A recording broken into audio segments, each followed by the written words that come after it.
बे समाव डक्टर गोमोथाव बसुमतारी बिथांखौ गावनि सेरजानि देंखोजों बयनिबो गोसोखौ गोजोनग्लाय होनो थामहिनबा दोंसे मिलौदो देंखोजों बयखौबो रंजाखांहोनो थाखाय आङो बे समाव गुरैयै खावलायबाय।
डक्टर गोमोथाव बसुमतारी बिथाङा मिउजिकआवनो गावनि PhD खौ रिसार्च खालामनानै डक्टरेट बिमुंखौ मोननो हादों साबायखर थाबाय बिथांनिसिम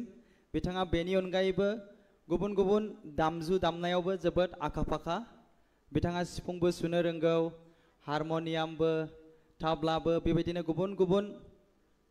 दामजु दामनायाव बिथाङा जोबोद आखा-फाखा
साबायखर जासिबाय इउएन एकाडेमि क'क्राझारनि फरायसुलि बिथांमोना जोबोर समायना रमायनायै दिनैनि 79थि उदांस्रि सानजों भारतनि उदांस्रि सानजों लोब्बा लाखिनानै दोंसे हारि सिबिनाय मेथाइ थामहिनबा हादर सिबिनाय मेथाइ पेट्रियटिक मेथाइनि गेजेरजों मोसाफुंनानै दिन्थिबाय बे समाव साबायखर जासिबाय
मानगोनां गुबुन गुबुन जायगा थामहिनबा जिल्लानिफ्राय बाहागो लाफैनो हानाय जोंनि 79थि भारतनि उदांस्रि सानजों लोब्बा लाखिनानै जोंनि बड'फा कालचारेल कमप्लेक्सआव गुबुन गुबुन बिथिङाव बिटिआरनि सिङाव थानाय गुबुन गुबुन बिथिङाव बिहोमा होबोनाय बिथांमोननि दिनैनि जा बेस्ट ओइं स्पेशल अनर्स हाबाफारि थामहिनबा जर'खा सन्मान होनाय बिखेक सन्मान प्रदान करा बे हाबाफारियाव फिन खेबसेबाव आं बयखौबो बेलासिनि हामलायनाय जासिबाय उपस्थित সকলোকে মই পুন প্ৰথমে নমস্কাৰ যাচিছো লগতে অভিনন্দন জনাইছো जोंनि मानाव गेदेर बिटिआरनि चिफ बिथाङा दान्दिसे समनि उनावनो सौफैसिगोन आरो बिथां सौफैनाय लोगो लोगो जों गुबै हाबाफारि फारसे आवगायगोन नोंथांमोना मिथिगौ जोंहा दिनै गुबुन गुबुन बिथिं फारियै बिमा सिबिनाय बिथांखि अल बाथौ महासभानि दौरि गुदि बाथौ अजा रमान हांखोनि सोमावसारनायनि मुंख्लंफोर रेडिअ एन्ड टेलिभिजन आर्टिस्टफोर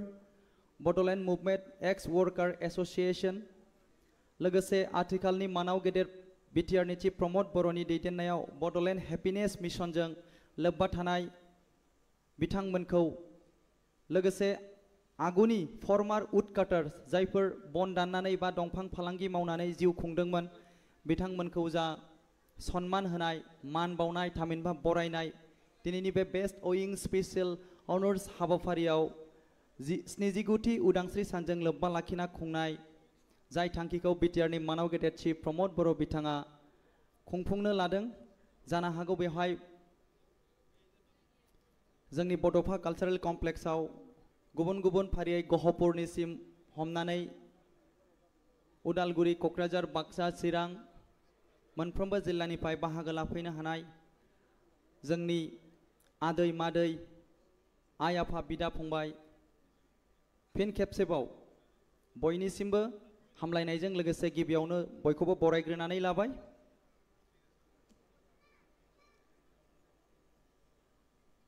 जोंहा हाबाफारि बायदियै गिबियावनो फ्लरेल ट्रिब्यूट टू बड'फा उपेन्द्रनाथ ब्रह्म बे हाबाफारिखौ जों मावफुंगोन मानाव गेदेर बिटिआरनि चिफ प्रमद बर' बिथाङा सौफैनाय लोगो लोगोनो बेनि उनाव जों फेलिसाइटेशन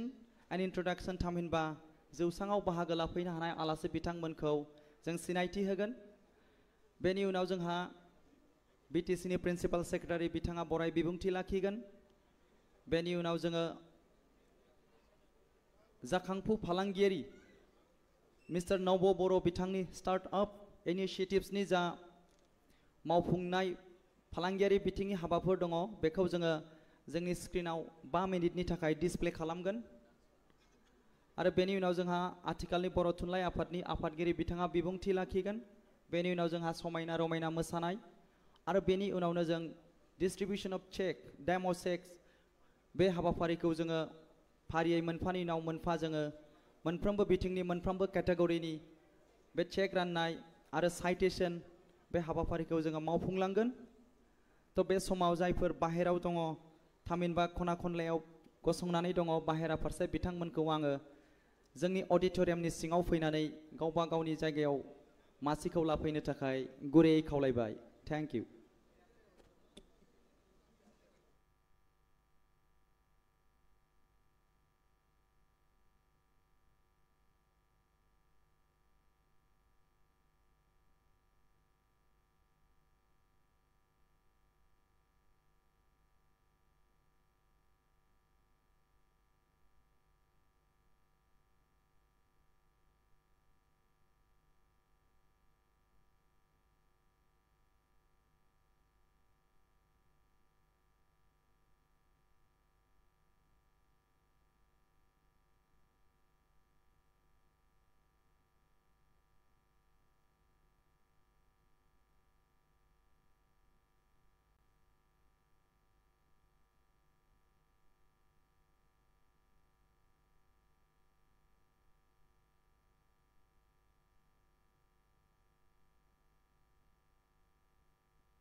बे समाव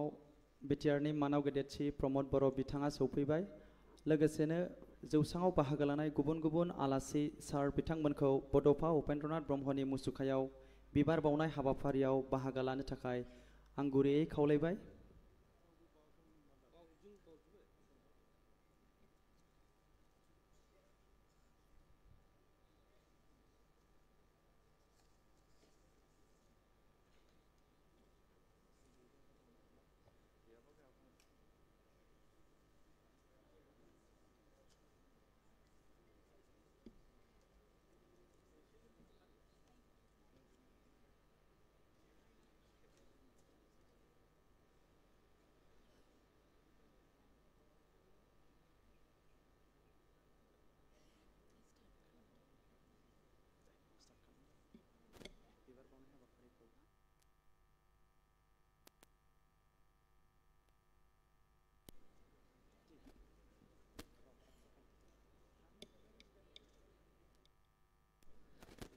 गोजोन्थों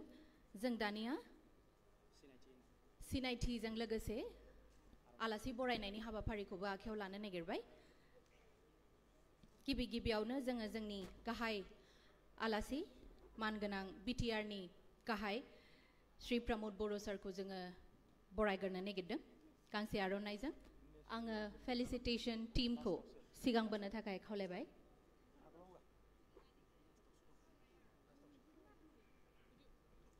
बयबो खेबसे जोङो आखाइ खबनानै होगोन। जोबोद बेस्थ'नि गेजेरावबो सारा जोंनि गेजेराव सफैनायनि थाखाय रोजा रोजा साबायखर। दानिया जोङो आलासि बरायनो नागिरदों आसामनि केबिनेट मन्त्री श्री उर्खाव गोरा ब्रह्म सारखौ। আমি এতিয়া সম্বৰ্ধনা জনাব বিচাৰিছো অসমৰ কেবিনেট মন্ত্ৰী শ্ৰী উৰ্খাও গোৰা ব্ৰহ্ম। অশেষ ধন্যবাদ। दानिया जोङो जयन्त बसुमतारी सर लोकसभा एमपी बिथांखौबो जोङो गांसे आर'नाइजों बरायग्रोनो नागिरदों। बिथांनिसिमबो रोजा रोजा साबायखर जोंनि गेजेराव दिनै सफैनो हानायनि थाखाय। दानिया जोङो रोंगोरा नार्जारी सर एमपी राज्य सभा बिथांखौबो जोङो बरायग्रोनानै लानो नागिरदों गांसे आर'नाइजों। बे समाव बर' थुनलाइ आफादनि मानाव गेदेर आफादगिरि डक्टर सुरत नार्जारी सारखौबो गांसे आर'नाइजों बरायनो थाखाय खावलायबाय।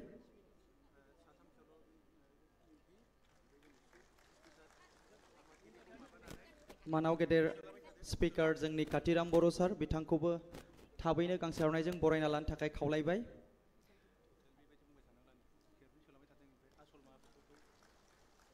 मानाव गेदेर इएम रन्जित बसुमतारी बिथांखौबो बरायना लानो थाखाय खावलायबाय।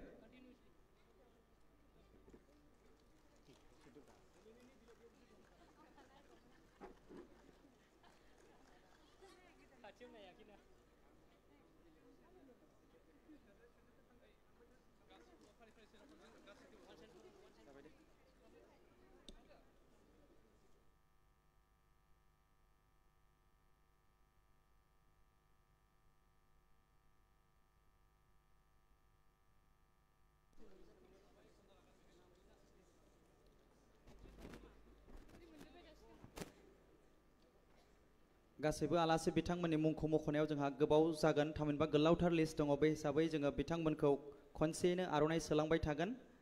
सारमोननिसिम जोङो जाहाथे गाज्रि मोना बेखौ खावलायखानाय थाबाय।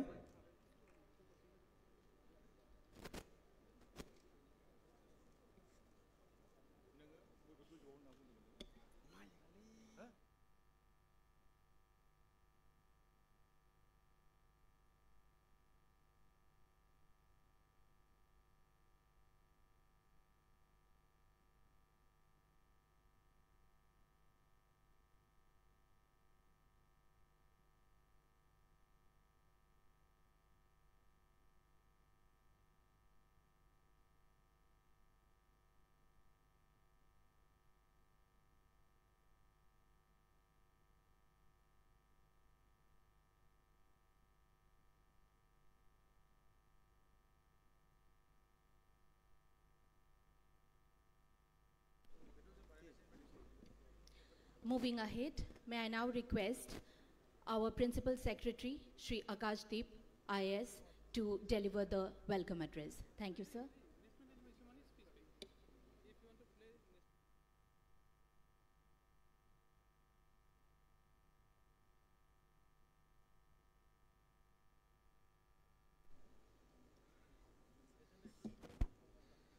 खुलुमबाई नमस्कार आपना हकलोक आजी 79th स्वतंत्रता दिवसोर हार्दिक शुभेच्छा मैं ज्ञापन करीशू आजी बीटीआर सरकारों द्वारा हमार जी समाज और स्पेशल ऑनर दिबुले कारणे हमार जी चैंपियंस ऑफ द सोसाइटी आसे विभिन्न क्षेत्र विभिन्न एरियात तेकेत हकलोकियात माता होइसे और तेउ लोकोर कंट्रीब्यूशन तेउ लोकोर सैक्रिफाइस एक्नॉलेज करी बोली और तेउ लोकोक तेकेत हकलोक आदरणीय जना बोलो इसे हमार बीटीआर सरकारे अंडर द लीडरशिप ऑफ हमार ऑनरेबल सीएम श्री प्रमोद बोडो डांगोरियात एटू अनुष्ठानोर आयोजन करा हुइसे मोक दायित्व दिया हुइसे आजी जी जिमान खिनी डिग्निटरीज और रिस्पेक्टेबल मेंबर्स ऑफ सोसाइटी आज उपस्थित होइसे तेखेत हकलो मोए वेलकम स्वागतम जनाम सर्वप्रथम हमार मौजूद उपस्थित आसे हमार असम सरकार और माननीय मंत्री श्रीयुत यूजी ब्रह्मा डोंगरिया सरे हमार मंत्री WBD डिपार्टमेंटरो हुई आसे और वो सर और कंटिन्यूस गाइडेंस और सपोर्ट अमाक अभी पाई थाकू sir I welcome you on this in this function today we have also our honourable chief executive member Shriyut Pramod Bodo Dangoria who is leading this Endeavour हमार सरकार और तेखे थे बहुत भाल के इटू सोलाई से निर्देश दिसे डायरेक्शन दिसे और under whose leadership BTR for the last 5 years एक के बारे पीसफुल हुई गोल और वो डेवलपमेंट ट्रेजेक्टरी अमी बहुत खिनी आग बढ़ी सू तेके तौर लीडरशिप करने एटू हम हुई से I must also welcome you sir for this function हमार मौजूद हमार डिप्टी स्पीकर श्रीयुत काटेराम बोडो डांगोरिया उपस्थित आसे मैं तेखतों को आदरणीय और स्वागतम जनाइसू हमार आदरणीय MP श्रीयुत रंगवारा नजरी डोंगरिया और श्रीयुत जयंत बसुमती डोंगरिया हमार तात याते आज उपस्थित होया से मैं तेखे थकलो को आज यही हबात स्वागतम जनाइसू ऑनरेबल EM श्रीयुत रंजीत बसुमतारी डोंगरिया हमार यात उपस्थित आसे मैं तेखतों को स्वागतम जनाइसू MLA ऑनरेबल MLA श्रीयुत जीरोन बसुमतारी हमारे उपस्थित हुई से तेखतों को मुझे स्वागतम जनाइसू श्रीयुत डॉक्टर सूरत नरजारी हमार ताते मैंने हमार यार बोडोलैंडो भीष्म पितामह बोली जीती है मैं एखन संज्ञा दूँ एटू गलत ना होबो तेखते हमार तात बोडो साहित्य सभार प्रेसिडेंट हिसाबे हमार तात उपस्थित हुआ से मैं तेखतों को स्वागतम जनाइसू और लगे लगे मैं श्रीयुत नीलकांता गोवारी सेक्रेटरी प्रेसिडेंट बोडो साहित्य सभा उपस्थित हुआ से मैं तेखतों याते यही हबात स्वागतम जनाइसू श्रीयुत शोभाराम बसुमतारी हमार ऑल बाथो महासभार परा आई से तेखतों को मैं स्वागतम जनाइसू और वो लोगे लगे हमार मंचोत उपस्थित हमार ऑल रिस्पेक्टेड डिग्निटरीज जीए आसे तेखतों को मैं आज ये हबात स्वागतम जनाइसू हमार बोडोलैंडो पूरा बहुत दूर दूर से आए हुए लोग जो यहाँ पर आज उपस्थित हैं और अपने अपने एरियाज़ में जिन्होंने एक बहुत ही समाज को एक सोसाइटी को कंट्रीब्यूशन दिया है योगदान दिया है उनको भी आज इस 79th स्वतंत्रता दिवस के उपलक्ष्य में यहाँ उपस्थित होने पर मैं उनका स्वागत करता हूँ और उम्मीद करता हूँ कि एक सरकार का प्रयास कि आपके जो इतने कंट्रीब्यूशंस रहे हैं उसको रिकग्नाइज किया है और आप एक गाइडेंस की तरह अपने सोसाइटी में अपने आसपास अपने गांव में घर में शहर में बाकी लोगों के लिए एक प्रेरणा बनेंगे और बनते रहेंगे। इन्हीं शब्दों के साथ मैं अपना स्वागत भाषण समाप्त करता हूं और पुनः एक बार बीटीआर सरकार द्वारा इस आयोजन के लिए उनका धन्यवाद करता हूं कि ऐसा एक वाइब्रेंट प्रोग्राम हो रहा है जिसमें आप सबके कॉन्ट्रीब्यूशंस को हम लोग रिकग्नाइज कर पा रहे हैं, जिसके लिए हम लोग बहुत ही प्रसन्न हैं इस काम के लिए। तो मैं पुनः आपको स्वतंत्रता दिवस की बधाई देते हुए अपनी बात को समाप्त करना चाहता हूं। जय हिंद, गजंथो।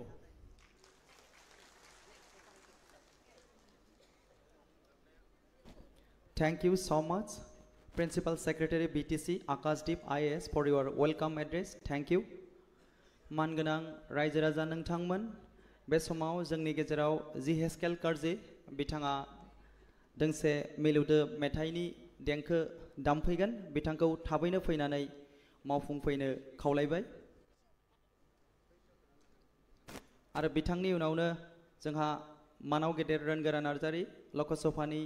राज्यसभानि MP, बिथाङा बिबुंथि लाखिफैगोन जिहेस्केल कारजि बिथांनि उनाव।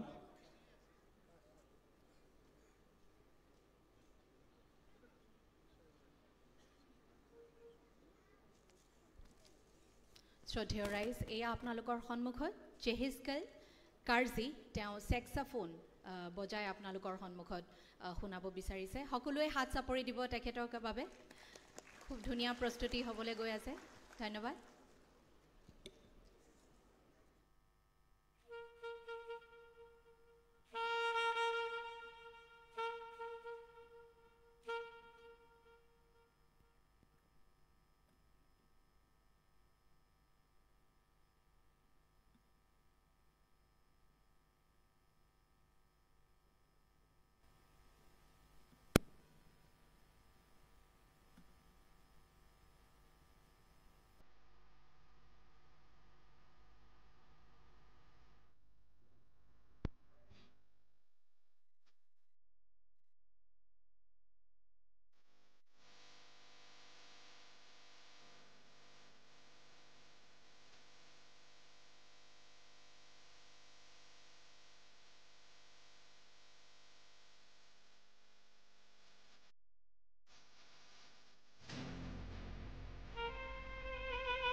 रोजा रोजा साबायखर जिहिसकेल बिथांनिसिम गुबुन गुबुन प्रग्रामाव नुबाय थायो दिनै गावनि मेगनजों नुनानै मोजां मोनबाय दानिया आङो गावनि बेसेन गोसा बिबुंथिखौ लाखिनो थाखाय मानगोनां एमपि राज्य सभा श्री रांगोरा नार्जारी बिथांखौ खावलायबाय गोजोन्थों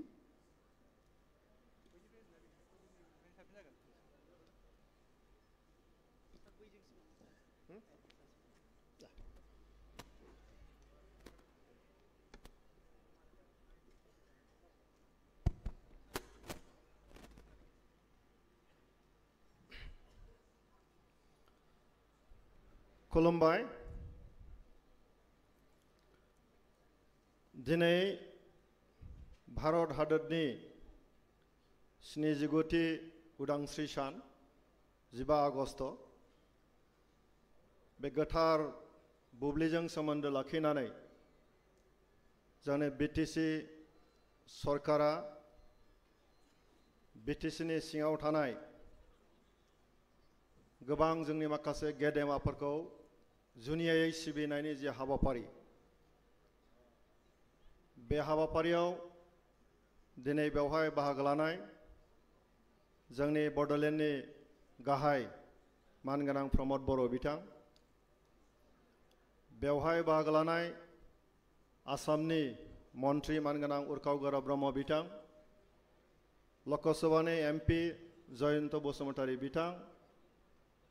बेवहाय बाहागो लानाय मानगोनां एमएलए जिरन बसुमतारी बिथां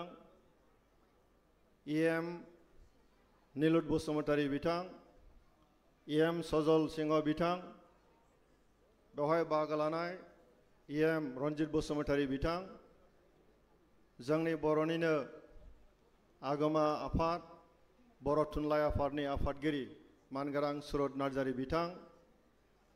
गाहाय नेहाथारि मानगोनां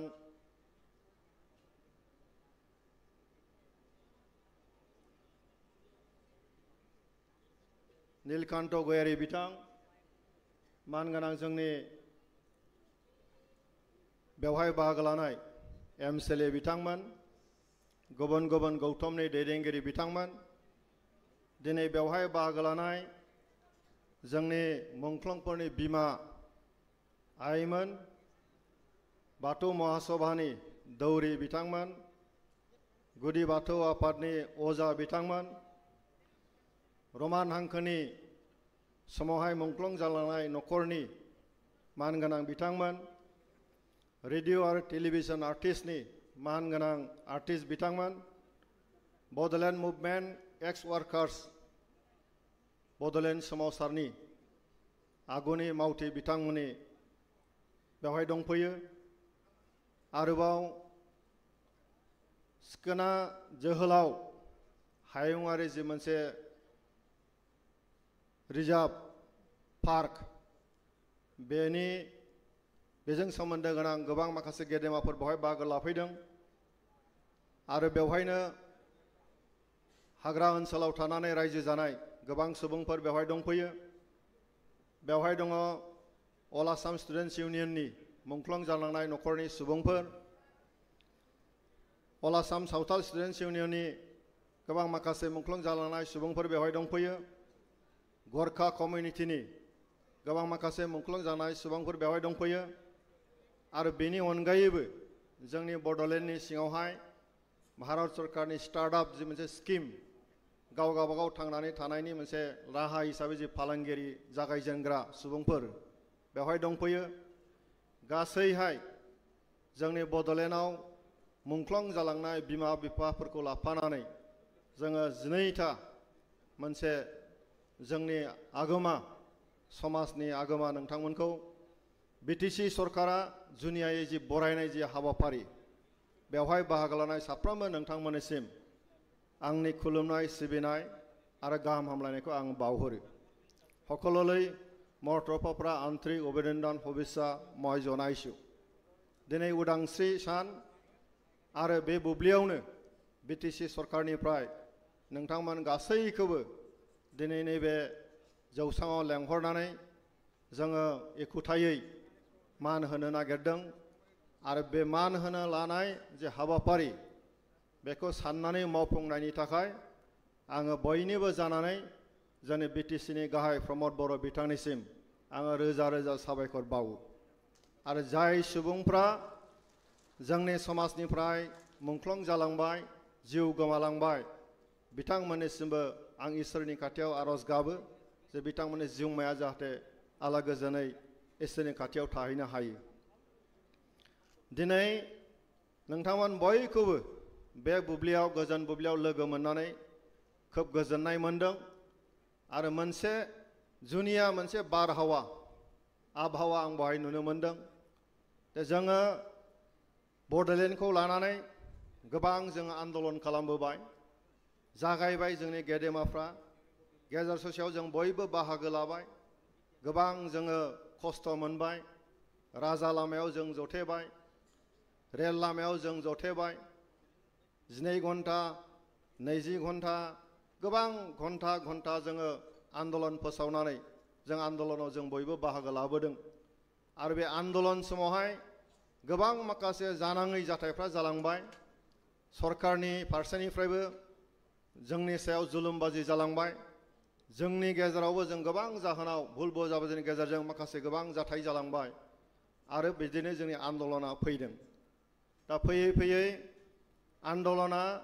जोंनि गेजेरावहाय 2020 मायथाइयाव मानगोनां जोंनि प्रमद बर' बिथां जोंनि गबिन्द बसुमतारी बिथां लोगोसे जोंनि UBPनि दैदेनगिरि मिहिसर बसुमतारी बिथां आरो जोंनि माखासे संगठनफ्रा ज' लोगो लानानै जोङो बे 2020 मायथाइयाव जे सुक्ति खालामदों बे सुक्तिनि उननिफ्राय जोंनि गेजेराव दा आन्दलन गैथला राजा लामायाव थांनांगौ गैथला रेल लामा जथनांगौ जोंनाव गैथला बिनि उनावहाय आरोबाव गोदान मोनसे सरकार फैदों आरो बे BTC सरकाराव मानगोनां प्रमद बर' बिथांनि दैदेननायाव बे सरकारा सालायबाय थाजानाय जादों आरो मोजाङै सामलायनायनि गेजेरजों बे ओनसोलाव जोङो खुनु नांलाय खमलाय गैयालासिनो गावजों गाव गेना गोरोन्थि बुजिलायनाय गैयालासिनो बर'जोंल' नङा जोङो बिभिन्न जाति जनगोष्ठीनि गेजेराव गोजोन मोनसे थासारि लाबोनानै जोङो दिनै मोनसे आबुं मोनसे गोजोन थासारिखौ जों लाबोनो हादों। दा आन्दलनाथ' जालांबाय बेहाय गोबां बायफ्लेलांबाय जिफ्लेलांबाय जोंनि धोन सम्पथियाथ' नस्थ' जालांदों नाथाय जोंनि जिउफ्राबो गोमालांबाय जोंनि बिमा बिफानि फिसाफोर गोमालांबाय जोंनि बिदा फंबाय गोमालांदों जोङो गोबां दुखु खस्थ' जालांनांदों आरो जायफ्रा गोथां जानानै दं सोरबा सोरबा गोबां दुखु खस्थ'जों सहाय जानानै दङ गोबां थासारियाव दिनै गाव गावबागाव जिउ खांनानै दिनै साखाफारा जानानै दंबाय थायो। दा जोङो जेब्ला सरकाराव फैयो मानगोनां प्रमद बर' बिथांनि दैदेननायनि उनावहाय बे गासैबो बाथ्राफोरखौ सानखांनानै जोङो मोनसे थांखि लानाय जादों BTC सरकारनिफ्राय जे जोङो आन्दलनाव लोब्बा थानाय गोबां जोंनि जायफोर खस्थ' मोनबोबाय जायफ्रा जिउ बावलांबाय बर'ल' नङा बे आन्दलननि गेजेरजों जोंनि साखाथि फाखाथि थानाय गुबुन जाति जनगोष्ठीफ्राबो गोबां खस्थ' मोनबाय सोरबा जिउ बावलांनांबाय बे गासैखौबो जोङो दिनैहाय गोसोखांनानै बिथांमोनखौ मान होनायनि सम आरो बे सरकारा बिनि बिबानखौ लानाया दरखार दङ बेखौ बुजिनानै दिनै जोंनि मानगोनां प्रमद बर' बिथांनि दैदेननायाव बे BTC सरकारा सिगाङाव जि मान होलांबाय गोबां माखासे थालांबावनायखौ जोङो गोसोखांनानै दिनै नैबे जोंनि गोबां दिनै हांख्राय हरजानाय नोंथांमोनखौ लेंहरनानै दिनै जों जुनियायै मान होनो नाजावदों मान होनो थाखाय जोङो आवगायबोदों। दा बे बुब्लियाव नोंथांमोना BTC सरकारनि हांख्रायनायखौ मदद होनानै दिनै बेवहाय नोंथांमोना नुजाफैबाय बिनि थाखाय आङो BTC सरकारनि जानानैबो आंनि फारसेनिफ्रायबो नोंथांमोनखौ बयखौबो आङो बरायो आरो बे बुब्लियाव नोंथांमोनखौ आङो मान बावो। गोबां बाथ्रा बुंबा गोबां बाथ्रा ओंखारगोन समाबो खोब खम जोंनि मानगोनां गेदेमा बिथांमोना बिबुंथि लागोन BTCनि मानगोनां चिफ बिथाङा बिबुंथि लाखिलांगोन दिनै बे जिखिनि अनसुंथाइ बे थोजासे नङा नाथाय बेजों जोंनि जि मान होनाय जोंनि गेजेराव बुजिलायनाय जोंनि जि कर्तब्य जि दायित्व सरकाराव फैबाय सरकाराव थानाय बिबानगिरिफ्रा मोनसे दायित्व थायो गावनि नागरिक गावनि जे मोनसे जोंनि सुबुंफोरनि सायाव बेनिखायनो खना खनला गोग्लैसोनानै थानाय सोरबा जुदि बावजादोंबा बेखौबो जोङो मोजाङै बुजिफिनलायलायनानै जों नागिर दिनैहाय दिनै प्रमद बर' बिथांनि जि सरकार BTC सरकारा दिनै मान होनो थाखाय जों आजावबोदों जोङो खामानि मावगासिनो दङ दा बेवहाय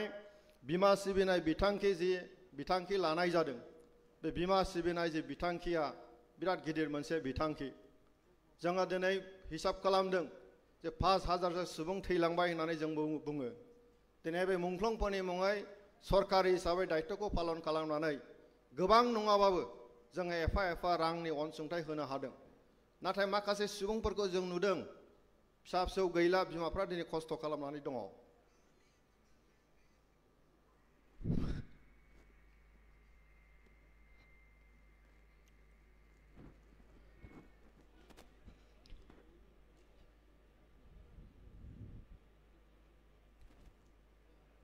निमाहा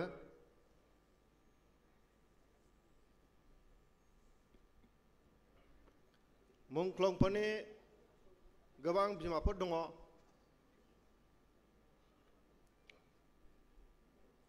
जायफ्रा असहाय बे बिथांमोनखौ एसेबाबो जोंहा सिबिनांगौ दायित्व दं होननानै दिनै सिबिनो थाखाय जों ओंखारबोदों बेनिखायनो जायफोर मुंख्लंफोरनि बिमाफ्रा दिनै गोथां जानानै दङ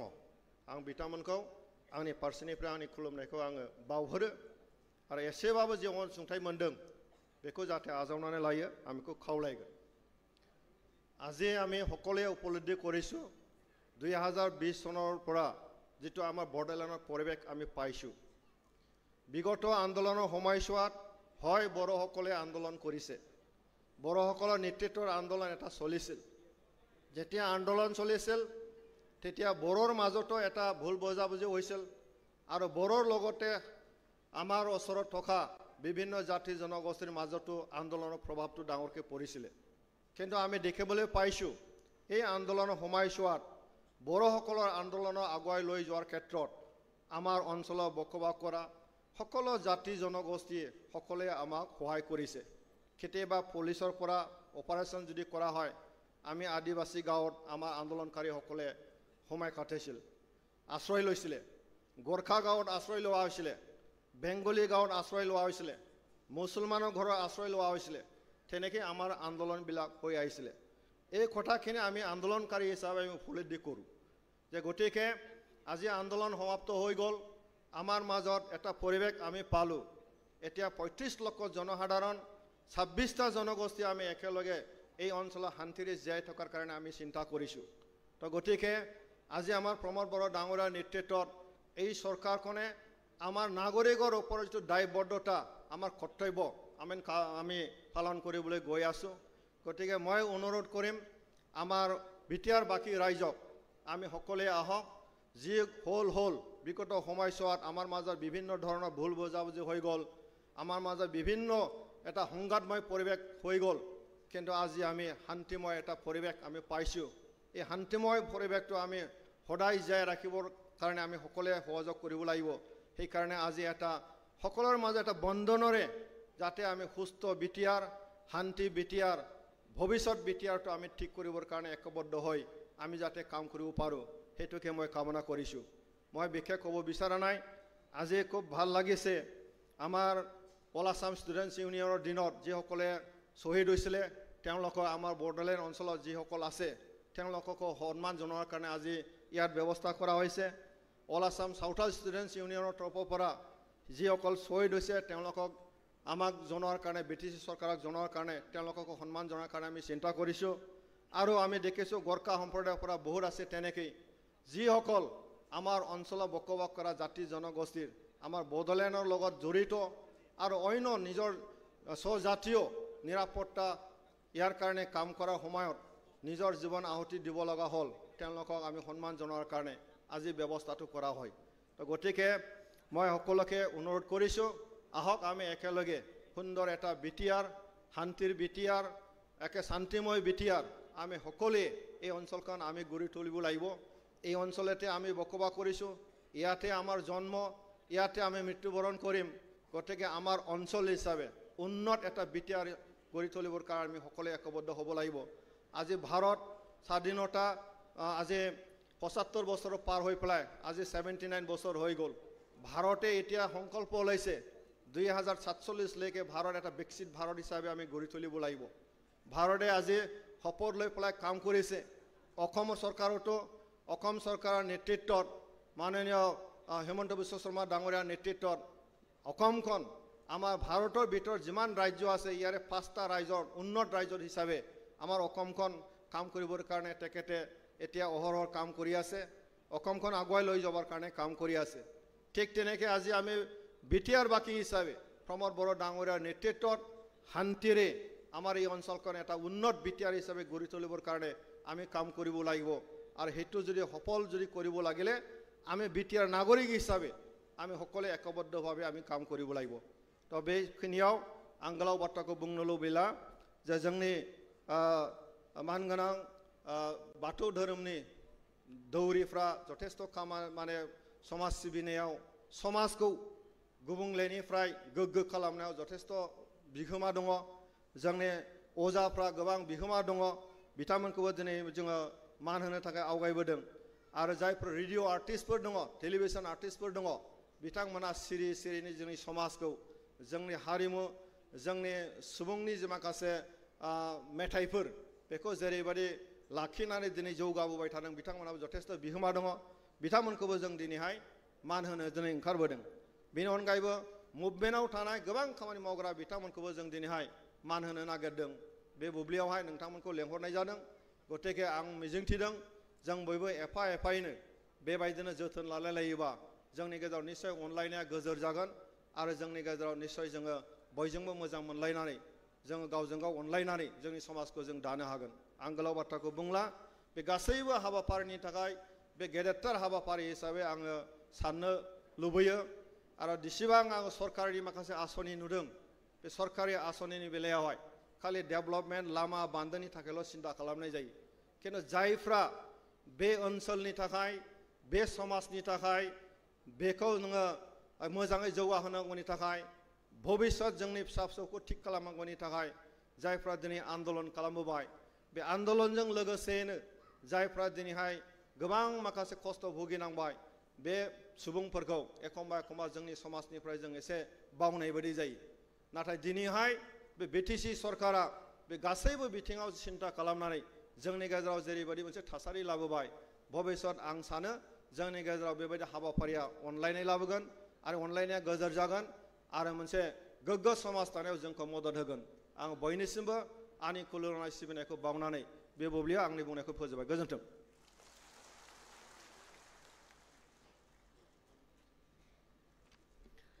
रोजा रोजा साबायखर सारनिसिम जोबोद मोजाङै सारा बुंलांबाय जे आवगायनोबा जोङो बयबो जयैनो आवगायलांनो हागोन दानिया आं मोनसे खावलायनो नागिरदों जाय जाय बिथांमोना आर'नाइ मोनदों बे बिथांमोना जाहाथे गाव गावनि गोदोनायाव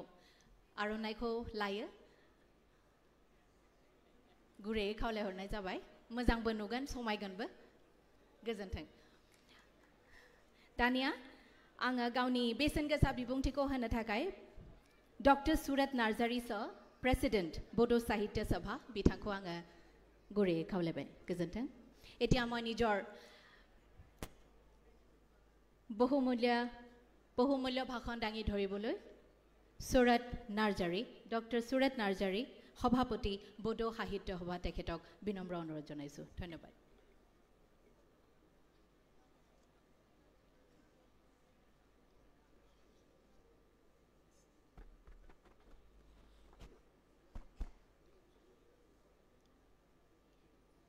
गिबियावनो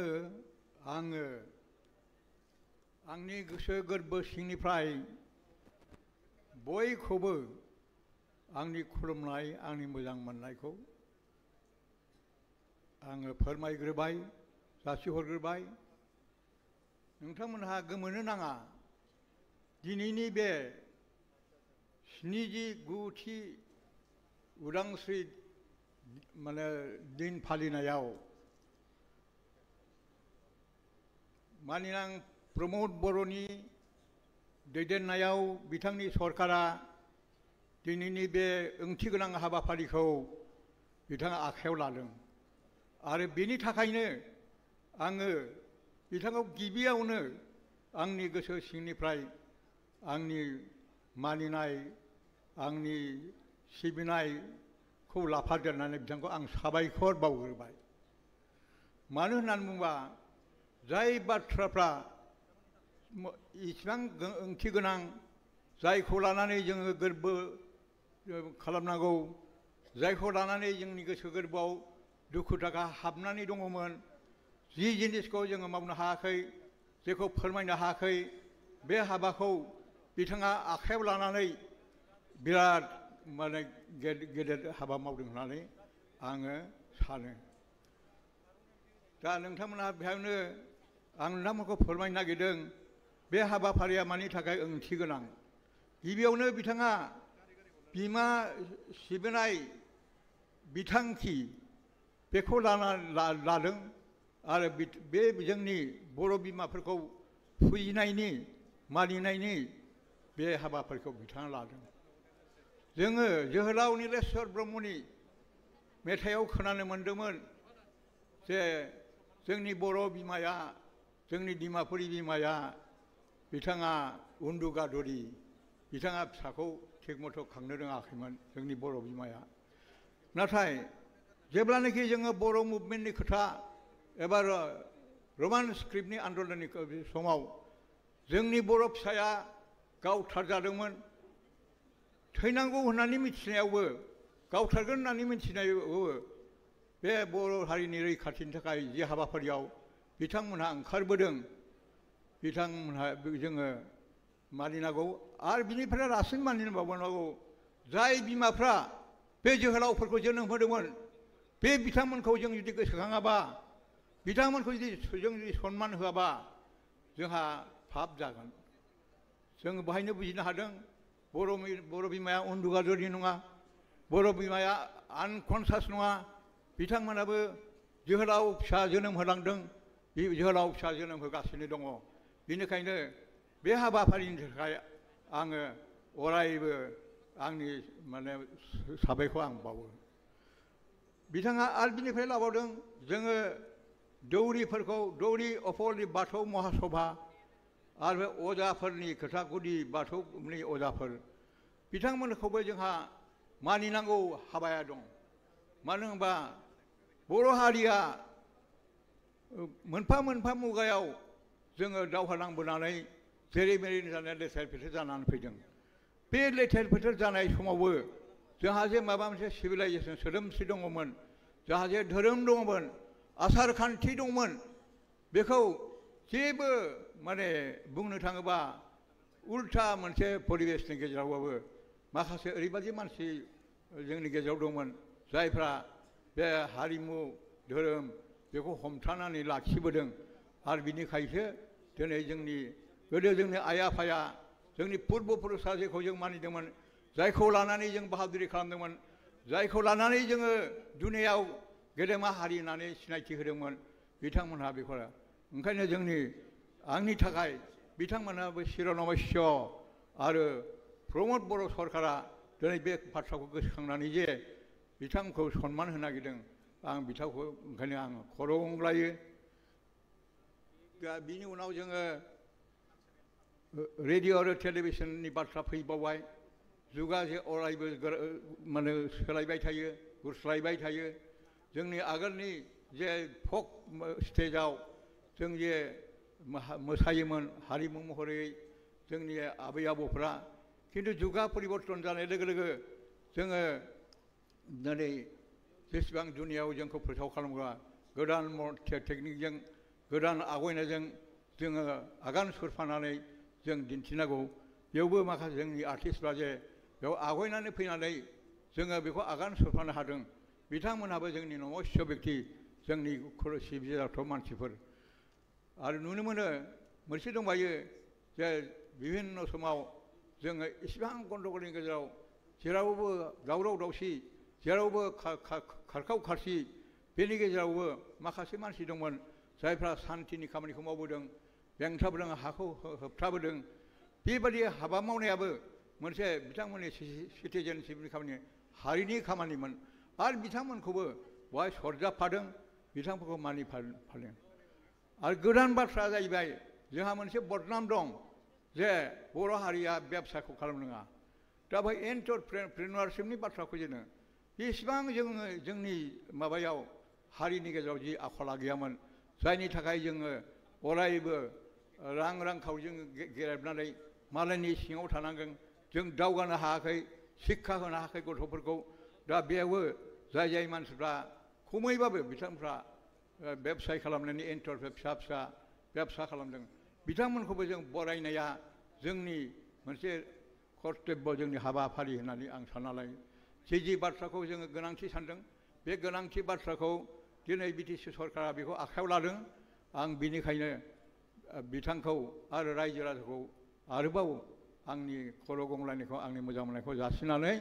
आङो फोजोबनाय जाबाय आंनो समखौ खम होदों बेनिखायनो बेखौनो बुंनानै नोंथांमोनखौ आरो खुलुमबावबाय आं मानाव गेदेर बर' थुनलाइ आफादनि मानगोनां आफादगिरि डक्टर सुरत नार्जारी बिथांनिसिम साबायखर जासिबाय मानगोनां रायजोफोर दानिया जोंनि गेजेराव कालचारेल पारफरमेन्स थामहिनबा मोसाखावरि हान्जा बारलाम्फा नार्जारीनि दैदेननायाव बिथांमोनखौ थाबैनो मोसाफैनो थाखाय आङो गुरैयै खावलायबाय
दाहाल थुंग्रि सिबनाय मोसाखावरि हानजा बिथांमोननिसिम बे समाव साबायखर जासिबाय मानगोनां रायजोफोर आरो मानाव गेदेर आलासि बिथांमोन बे समाव जों बिजाब बेखेवनाय हाबाफारि फारसे आगान सुरनो नागिरदों बे समाव Bodo' radio and television artist ए कालचारेल पिलार मुंनि गांसे बिजाब बेखेवनो जों आखायाव लादों बे समाव सुजु आफादनि बिथांमोनखौ हाबाफारिखौ थाबैनो मावफुंनो थाखाय गुरैयै खावलायबाय गिबियावनो जोंनि मानाव गेदेर बिटिआरनि चिफ प्रमद बर' सार लोगोसे केबिनेट मन्त्री इउजि ब्रह्म सार आरो गुबुन गुबुन आलासि बिथांमोनखौ बे समाव बाहागो लाफानो थाखाय आं खावलायगोन Bodo' radio and television artist ए कालचारेल पिलार मुङै गांसे बिजाब सोमदोन नार्जारि बिथांनि सुजुनायाव बेखेवनो लादों आखाइ खबनानै होनांगौ बयबो बे बिजाबनि दारै जोंनि हारिमु थुनलाइ सिबिनायाव जाखिनि बिहोमा होबोदोंमोन बिथांमोननि फारसे जोंनि जारिमिनखौ नोंथांमोना फरायनो मोनगोन आरो बे बिजाबनि दारै हयथ' जोंनि इयुन जोलैया गोबांथार खोथा आरो गियान मोननो हागोन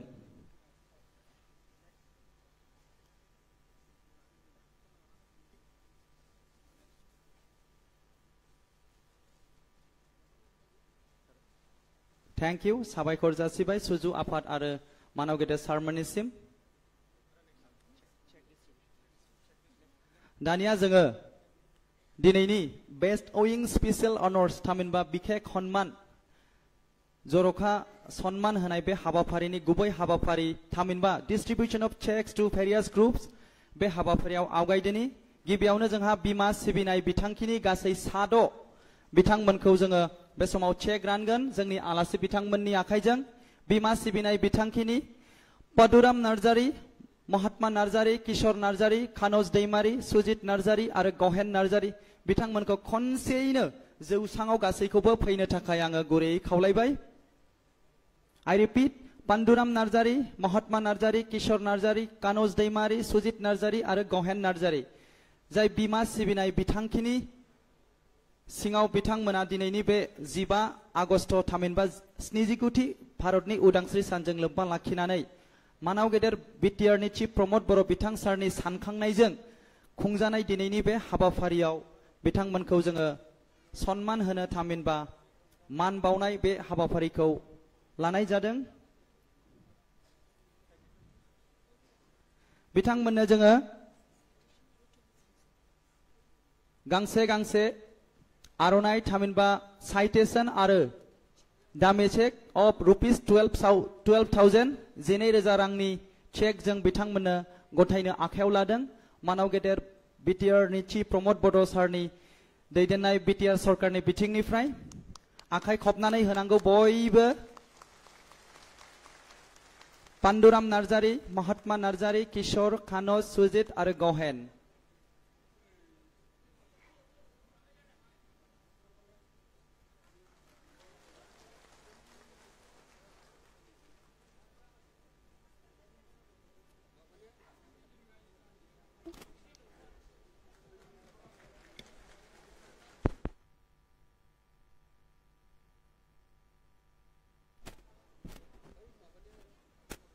এয়া আপোনালোকৰ সন্মুখত বিমা সিবিনাই বিথাংখী যাৰ জৰিয়তে আমাৰ পাণ্ডুৰাম নাৰ্জাৰী, মহাত্মা নাৰ্জাৰী, কিশোৰ নাৰ্জাৰী, খানজ টেইমাৰী, সুজিত নাৰ্জাৰী, গহেন নাৰ্জাৰী তেওঁলোকক মঞ্চত মাতি অনা হৈছে আৰু লগতে তেওঁলোকৰ 12,000 টকীয়া দামী চেক লগতে citation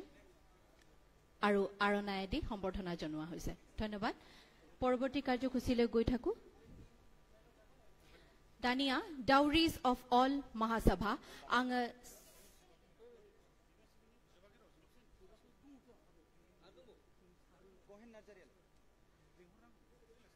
Gohen Narzari, Sujit Narzari, ang bitangman ko ba josang opo na takay gure kaulay herbay?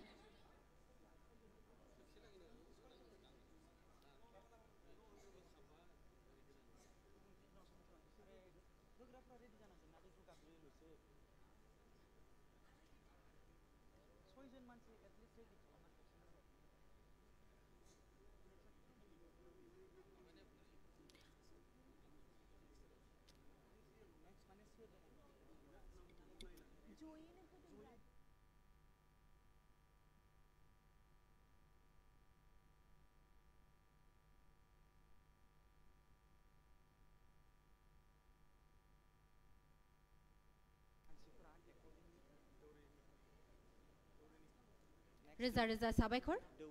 Dania, dowries of all Mahasabha, all Batho Mahasabha, Anga Bitangmanin Munko, Gabjana Negeden, Sorbesar Basumatari, Ankepsina Gabjigan, Chandan Basumatari, Kondro Basumatari, Manik Wari, Ara Sri Samar Singh Wari, Bitangman Koanga, Joine, Josang Opina Takai Gure Kaule Horbe. Dowries of all Batho Mahasabha, Bitangmana जोंनि गेजेराव दंफैयो Sorbesar Basumatari, Chandan Basumatari, Kondro Basumatari, Manik Wari, Sri Samar Singh Wari. आरो बेखौ गुबैयै मावफुंनायाव गणेश दैमारी आदाखौ आङो साफा साफायै सारमोननो सिनायथि होना चेक आरो आर'नाइखौ जाहाथे सोहैयो बेखौ खावलायबाय। खनसेयैनो सर्बेश्वर, चन्दन, कान्द्रा, मानिक आरो समर सिंह दौरि बिथांमोना जाय दौरि बिथांमोना जोंनि बाथौखौ फेहेरनाय, फोजौनाय, फोथांनाय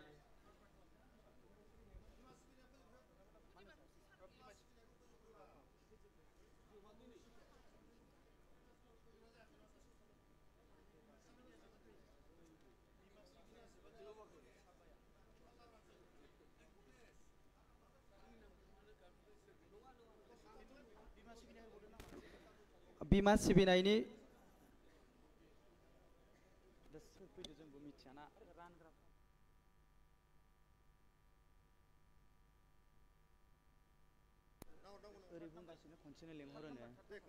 दा थार्ड नाम्बाराव जोंहा किशोर नार्जारी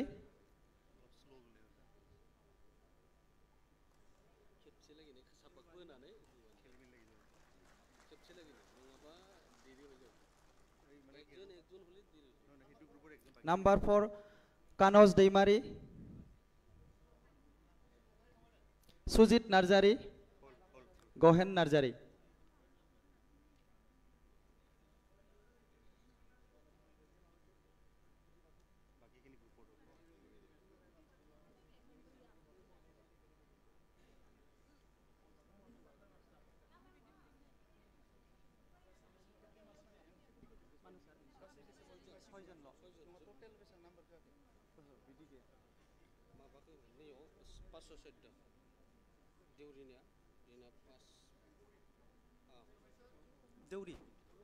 दानिया दौरी बाथौ महासभानि फारियै गिबियावनो सर्वेश्वर बसुमतारी बिथांनो आङो साइटेशन आरो आर'नाइ लोगोसे चेकखौ गथायनो खावलायगोन।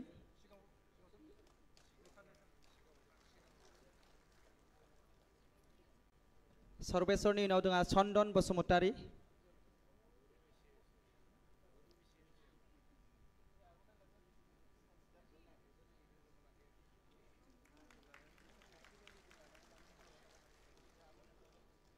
चन्दननि उनाव कान्द्रा बसुमतारी,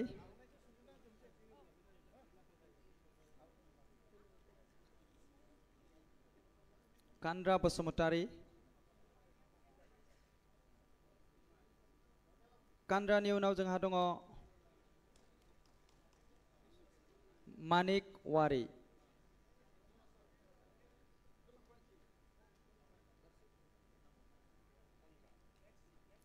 मानिक वारी उनाव समर सिंह वारी,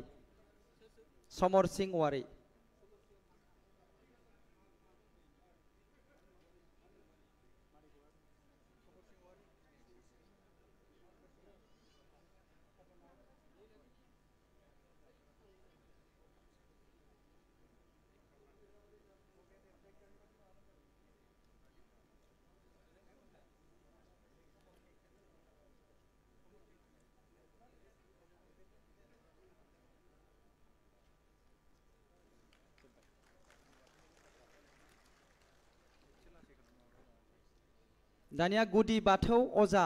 बिथांमोना फारियै धनन्जय बरगयारी, बीरेन बसुमतारी, नेरसन बसुमतारी आरो अरुण बसुमतारी।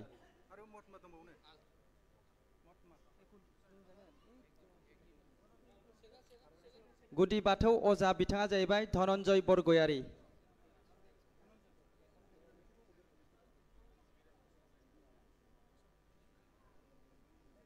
नेक्स्टआव बीरेन बसुमतारी।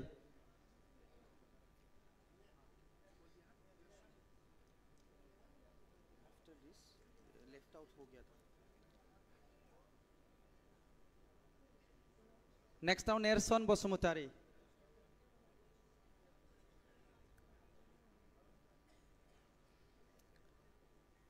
नेरसननि उनाव अरुण बसुमतारी।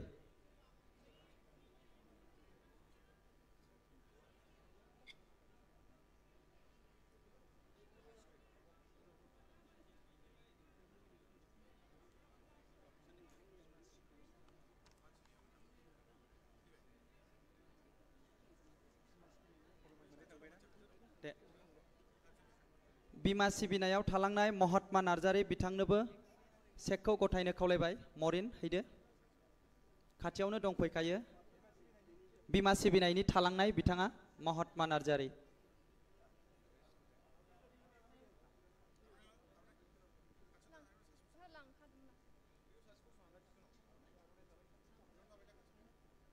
दानिया रमान स्क्रिप्टनि मार्टियार्स बिथांमोनखौ आं गाबज्रिगोन। पानिराम दैमारी, सम्बार मुसाहारी बिथांमोनखौ फारि फारि फैबाय थानो थाखाय खावलायगोन। पानिराम दैमारी, सम्बार मुसाहारी, एन्जेलियास मुसाहारी, आमलाराम बर', शिबाराम बर', बुधबार बर', कानसय बर', कान्तेश्वर गयारी, दिननाथ बर', मालसिं गयारी, गोविंद ब्रह्म, निधिराम बसुमतारी, अजेन्द्र बसुमतारी, सम्बार बसुमतारी, हायथाराम बसुमतारी, बिस्तुराम बसुमतारी। लाइन थाफै बयबो अन्नानै फारि फारि। पानिराम दैमारी गिबियावनो।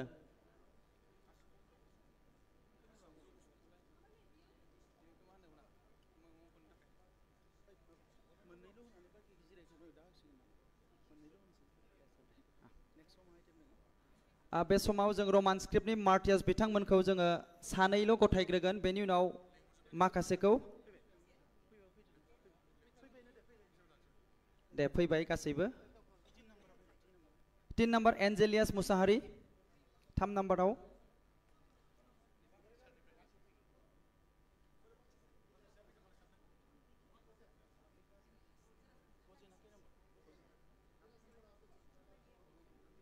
गजेनथ' गैया सार गैया गबिन्दसो दं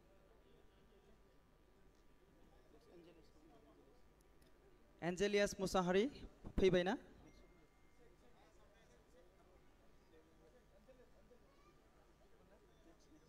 नेक्स्टआ आमलाराम बर'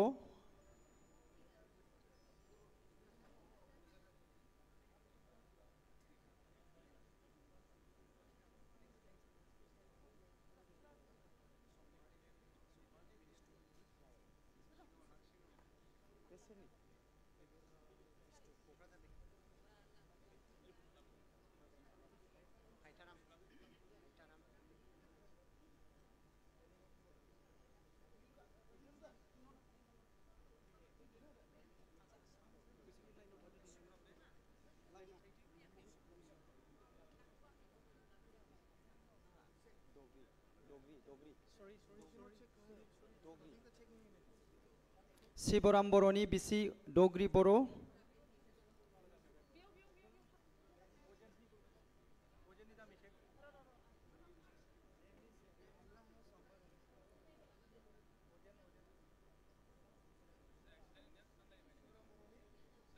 बिसि शिवराम बर'नि बिसि डग्रि बर'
मालसिं गयारिनि फिसाज्ला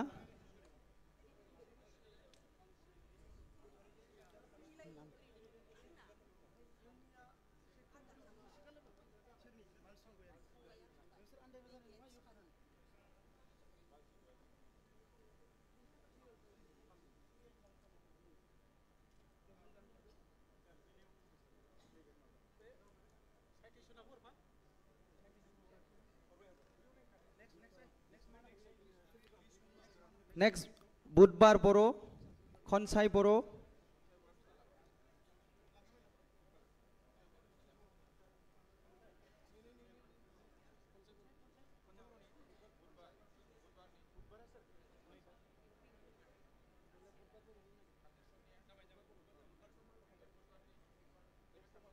बेनि उनाव दङ कान्तेश्वर गयारि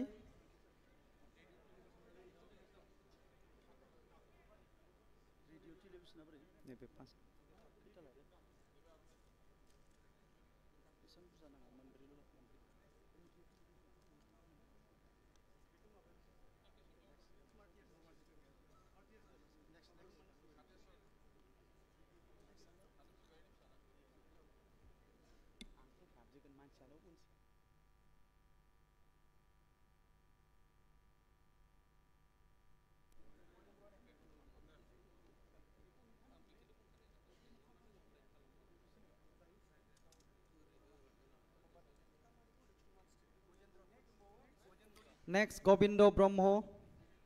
बेनि उनाव निधिराम बसुमतारी अजेन्द्र बसुमतारी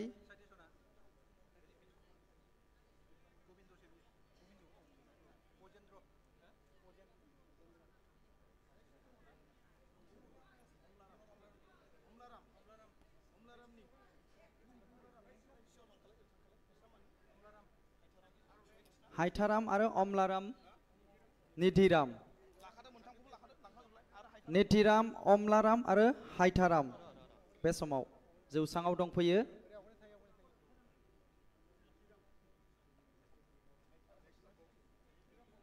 निधिराम हायथाराम आरो अमलाराम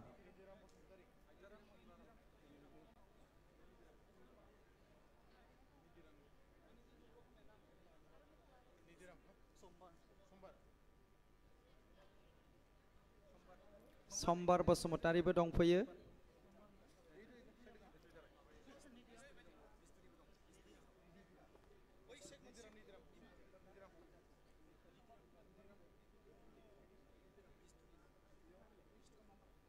लोगोसेयावनो बिष्णुरामनिबो नखरनि दंफैयो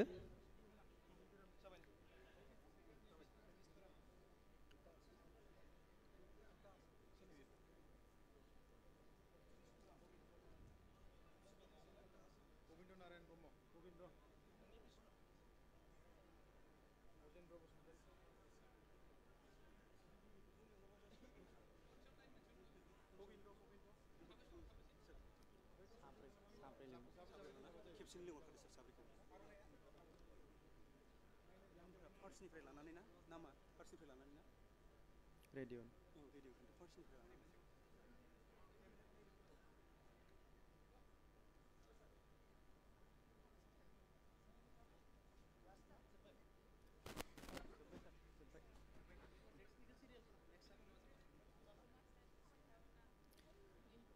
दानिया रेडिअ टेलिभिजन आर्टिस्टनिफ्राय जोङो साब्रै खनसेनो लिंहरगोन अन्नानै जाहाथे सिरियालै फैयो आं खावलायखाबाय रेडिअ टेलिभिजन आर्टिस्ट बिथांमोना खोनासंनानै ला सिरियालै फैनांगौ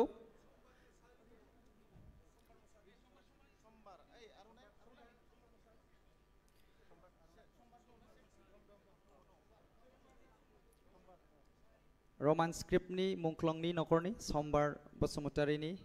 जौसाङाव फैदों मानाव गेदेर चिफ प्रमद बर' बिथाङा आर'नाइ सोबाय बे समाव दानिया रेडिअ टेलिभिजन आर्टिस्टनिफ्राय साब्रै फारि फारियै खनसेनो फैखानो थाखाय खावलायदों धीरेश्वर बर' नार्जि जगेश्वर ब्रह्म मुक्ता नार्जिनारि आरो राफोदाय बसुमतारी बिथांमोनखौ सिगाङाव धीरेश्वर बर' नार्जि नैथियाव जगेश्वर ब्रह्म थामथियाव मुक्ता नार्जिनारि आरो ब्रैथियाव राफोदाय बसुमतारी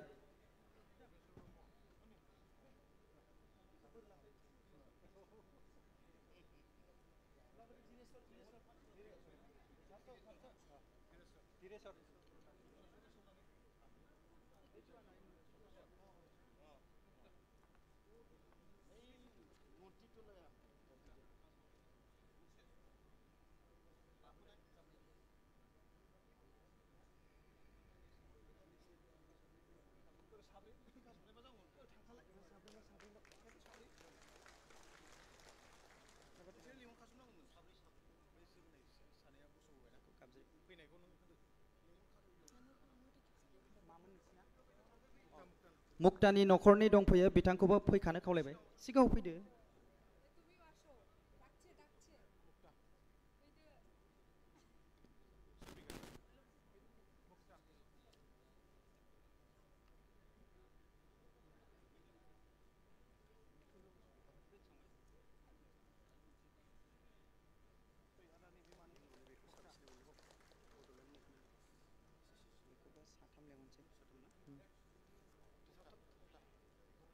मुक्ता नार्जिनारि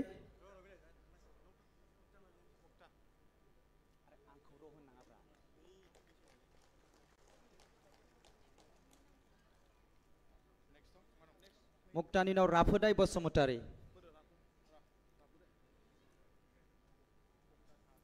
बाखि आद्रा थानाय बिथांमोननो एसे उनाव जों राननानै हरगोन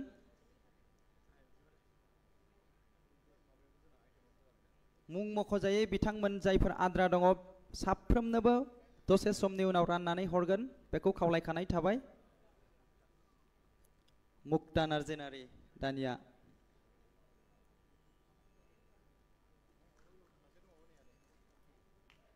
आरो सासे दंबावो राफोदाय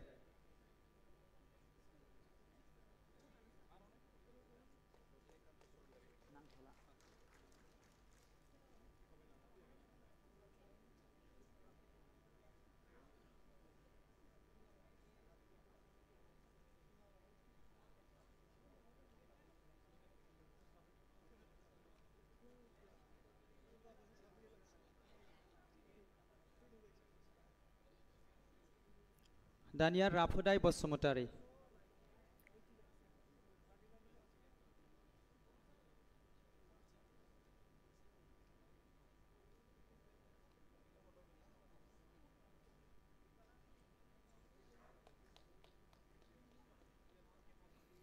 दानिया फैगोन बड'लेण्ड मुभमेन्ट एक्स वर्कर्स एसोसिएशन नि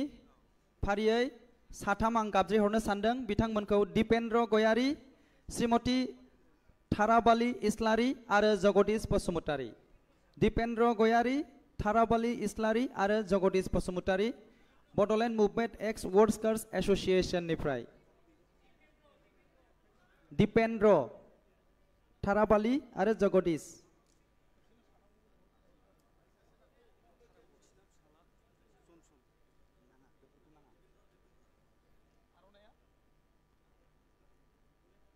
बिथाङा जाहैबाय दीपेन्द्र गयारी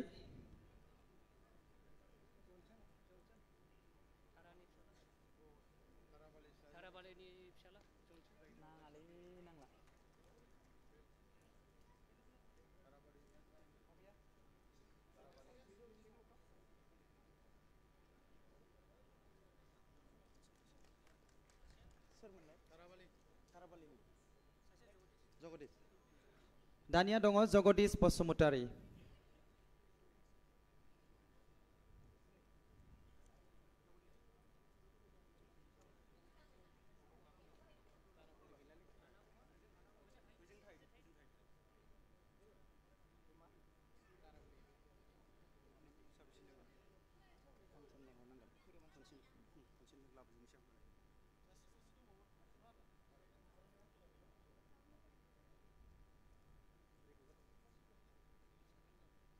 এতিয়া আমি মঞ্চত মাতিবলৈ বিচাৰিছো আমাৰ বডলেণ্ড মুভমেন্টত ভিকটিম ফ্যামিলিজ তৰফৰ পৰা আমাৰ পোন প্ৰথমে আমাৰ আসুৰ তৰফৰ পৰা ওকে পেইং ৰেসপেক্ট টু ভিকটিম ফ্যামিলি আমাৰ আসুৰ তৰফৰ পৰা এই অকল জিতেন কলিতা লক্ষ্মণ হালৈ জয়দেৱ বৈশ্য তপন দাস মঞ্জু বালা বড়ো বনজিত দাস আৰু সজল দাস তেও সকলক মই আমাৰ মঞ্চত আহিবলৈ অনুৰোধ জনাইছো জিতেন কলিতা লক্ষ্মণ হালৈ জয়দেৱ বৈশ্য তেওঁলোকৰ মাতৃ বা পিতৃ আমাৰ মাজত উপস্থিত আছে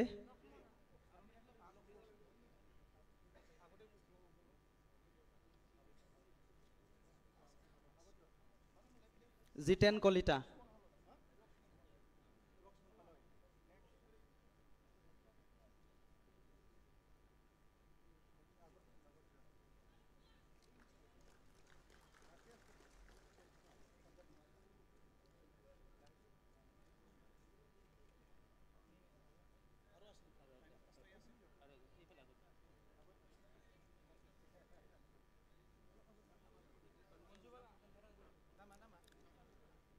প্ৰথমতে জিতেন কলিতা লক্ষ্মণ হালৈ জয়দেৱ বৈশ্য তপন দাস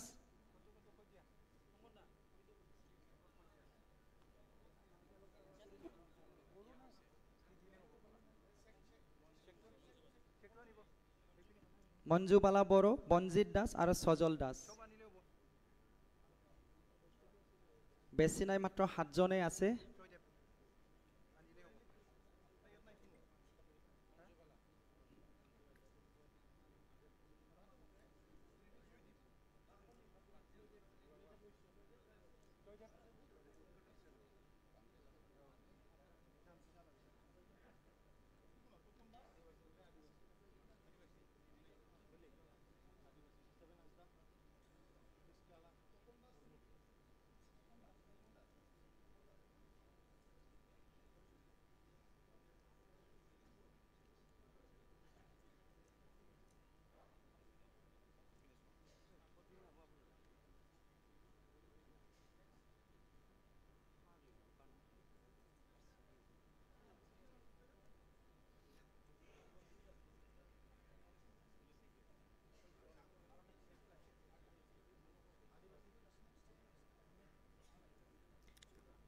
এতিয়া আদিবাসীৰ তৰফৰ পৰা আমাৰ ভিকটিম ফ্যামিলিজ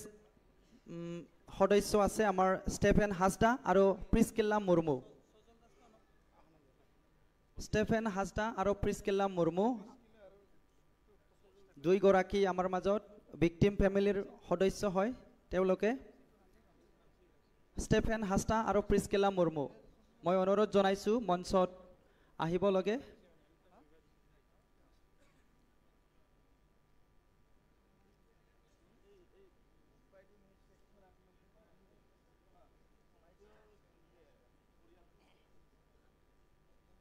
ষ্টেফেন হাজদা আৰু প্ৰিস্কিল্লা মুৰ্মু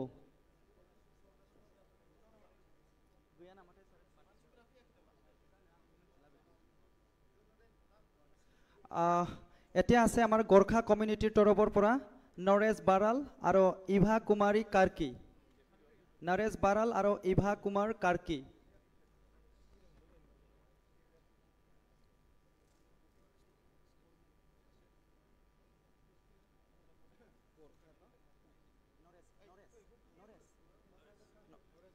নৰেশ বাৰাল উপস্থিত হৈছে আমাৰ গোৰ্খাৰ তৰফৰ পৰা আমাৰ এমপি ছাৰ স্পিকাৰ ছাৰ সকলোকে মই অনুৰোধ জনাইছো লগতে ইভা কুমাৰী কাৰ্কি আছে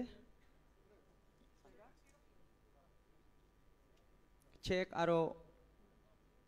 সাইটেশন প্ৰদান কৰিবলৈ মই অনুৰোধ জনাম নৰেশ বাৰাল আৰু ইভা কুমাৰী কাৰ্কি মাত্ৰ দুইগৰাকী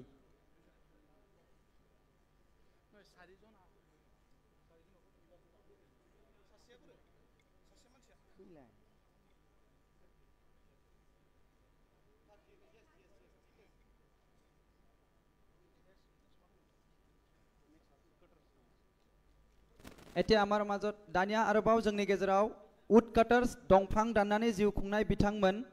गिबियावनो सिकना जोहोलाव नेशनेल पार्कनि सिङाव समरेन बसुमतारी दानसोरां बसुमतारी आरो थेमब्रा बसुमतारी बिथांमोनखौ फैनो खावलायबाय समरेन दानसोरां आरो थेमब्रा सिकना जोहोलाव नेशनेल पार्कनि आवथायाव दंफां दानगिरनानै जिउ खुंनाय बिथांमोनखौबो जोङो बिटिआरनि मानाव गेदेर चिफ प्रमोद बर'नि दैदेननाय सरकारनि दारै चेक गथायगोन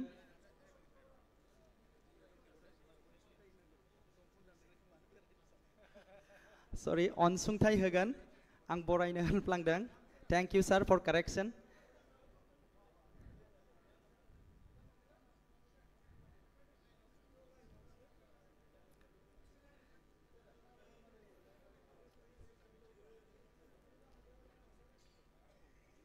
रायमना नेशनेल पार्कनि सिङाव आलफ्रेड हाजदा आरो खादेब ब्रह्म बिथांमोनखौबो फैनो थाखाय खावलायबाय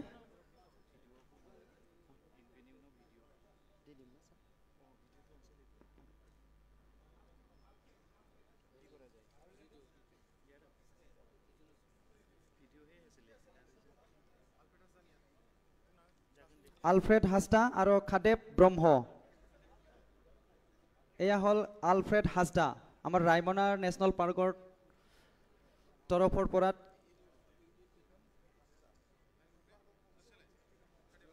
खादेबा फैबाय ना खादेब ब्रह्म ओके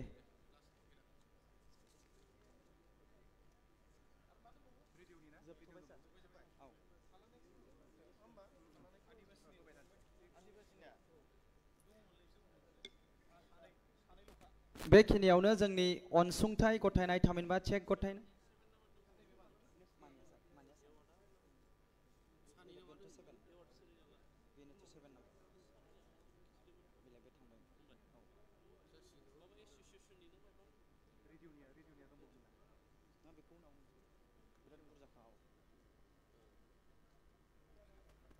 बेखिनियावनो अनसुंथाइ गथायनाय हाबाफारिया जोबथबाय जायफोर मोनथ'आखै थामहिनबा आद्रा थानाय नाम गाबज्रि जायाखै बिथांमोनखौ दान्दिसे समनि उनाव जों राननानै हरगोन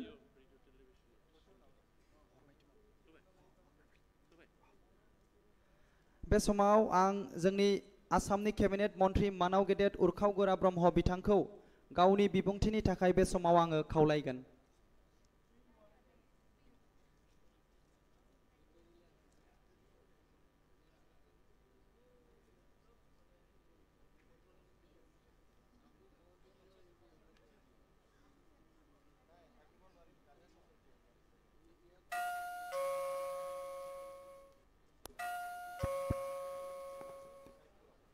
बयखौबो खुलुमहरबाय खेबसे जोंहानाव गेदेर बिटिसिनि चिफ श्री प्रमद बर' बर' थुनलाइ आफादनि आफादगिरि सार सुरत नार्जारि राज्य सभानि मानाव गेदेर एमपि रोनगोरा नार्जारि लकसभानि मानाव गेदेर एमपि जयन्त बसुमतारी आरो जोंनि गेजेराव नुजाफैनाय मानाव गेदेर एमएलए जिरन बसुमतारी आरो जोंनि बिटिसिनिनो स्पिकार कातिराम बर' आरो बाहाय नुजाफैनाय गुबुन गुबुन इएम बिथांमोन एमसिएलए बिथांमोन लोगोसेयैनो एसे सिगां नागारनानै थांनाय बिटिसिनि प्रिन्सिपाल सेक्रेटारि आकाशदीप आरो बाहाय नुजाफैनाय जोंनि रमान हांखोनि सोमावसारनायनिफ्राय लानानै दिनैसिमाव जायफोरखौ जोङो मान होनो हायाखै एबा अनसुंथाइ होनो हायाखै बिसोरनि न'खरनिनो मुंख्लंफोरनि बिमाफोर आरो बिदा फंबाय न'खरनि सोद्रोमाफोर लोगोसे बड'लेण्ड सोमावसारनाय समनि भलन्टियार पस्टआव थानानै खामानि मावबोनाय एबा दुलाराय बर' फरायसा आफादनि गुबुन गुबुन बिबान लानानै खामानि मावबोनाय एक्स वार्कार बिथांमोन लोगोसेयैनो बाथौ धोरोमनि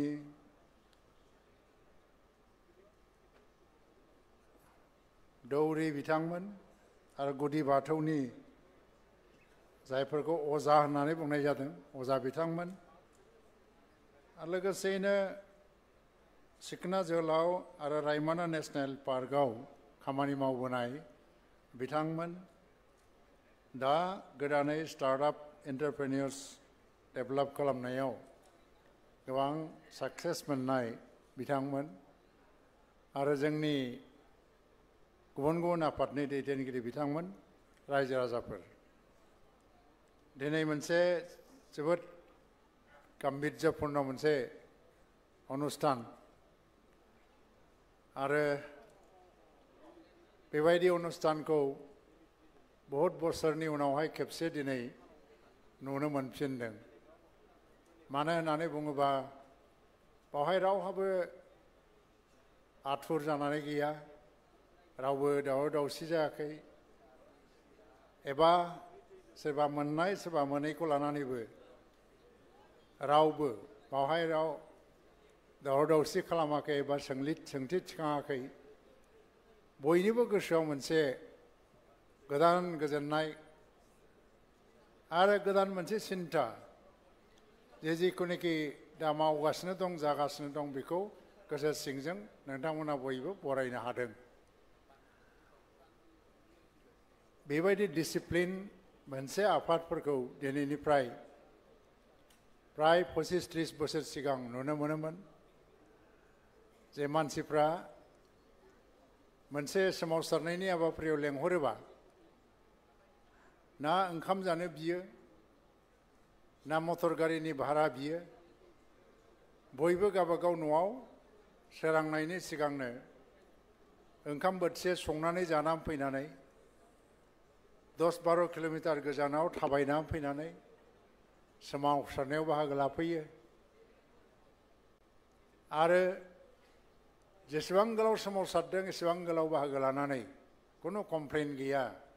साहा गरदसे मोनलोङाबाबो अरजाया गावबागाव न'आव थांफिनो हराव सहैनानै ओंखाम संनानै जाहैयो बे जाहैबाय मोनसे डेडिकेसन हारिनि थाखाय हादोरनि थाखाय एबा दैदेनगिरिनि थाखाय आरो बेबायदि डिसिप्लिन थानायखायनो सोमावसारनायफ्रा देरहासार जाबोदों बेनि गेजेराव गोबाङा थांनानै थालांबाय माखासेया रुंसारि जालांबाय आरो बिसोरखौनो जों मुंख्लं होननानै बुंदों मुंख्लंनाय बे सोदोबा बोरैबा जोङो गुबुन गुबुन ओंथिजों नायनो हागौ नाथाय जाय हारियाव जाय देशआव शहीदफोरनि न'खरा गावनि न'खरनि फिसा फिसौ थैलांनायनि थाखाय खुनु आफसोस गैया दुखु गैया बेबायदि हारियानो बेबायदि हादरानो सबसे भाग्यवान हादरनो मानो होननानै बुंबा हादरनि थाखाय आरो हारिनि थाखाय जिउ दान होनो हानाय मानसि बे हादराव दङ आरो गावसोरथ' जिउ दान होलांबाय गुबुनखौबो जिउ दान होनो थुलुंगा होलांबाय ओंखायनो आं मोनसे खावलायगोन मुंख्लं न'खरफोरखौ जि जालांबाय न'खरनि फिसा फिसौ गैलिया नाथाय बेखौ लानानै गोसोआव दाहा लानानै थाबाय थानो नाङा जेरै जों गौरब खालामो मुंख्लंफोरखौ लानानै न'खराबो गौरब खालामनो हानांगौ आंनि फिसाया हादरनि थाखाय हारिनि थाखाय जिउ दान होलांबाय आरो बे फिसानिनो जे आदर्श बेखौ लानानै गामि एबा ओनसोला गासिबो थांनानै थानो नाजागोन स' बेफोरबायदि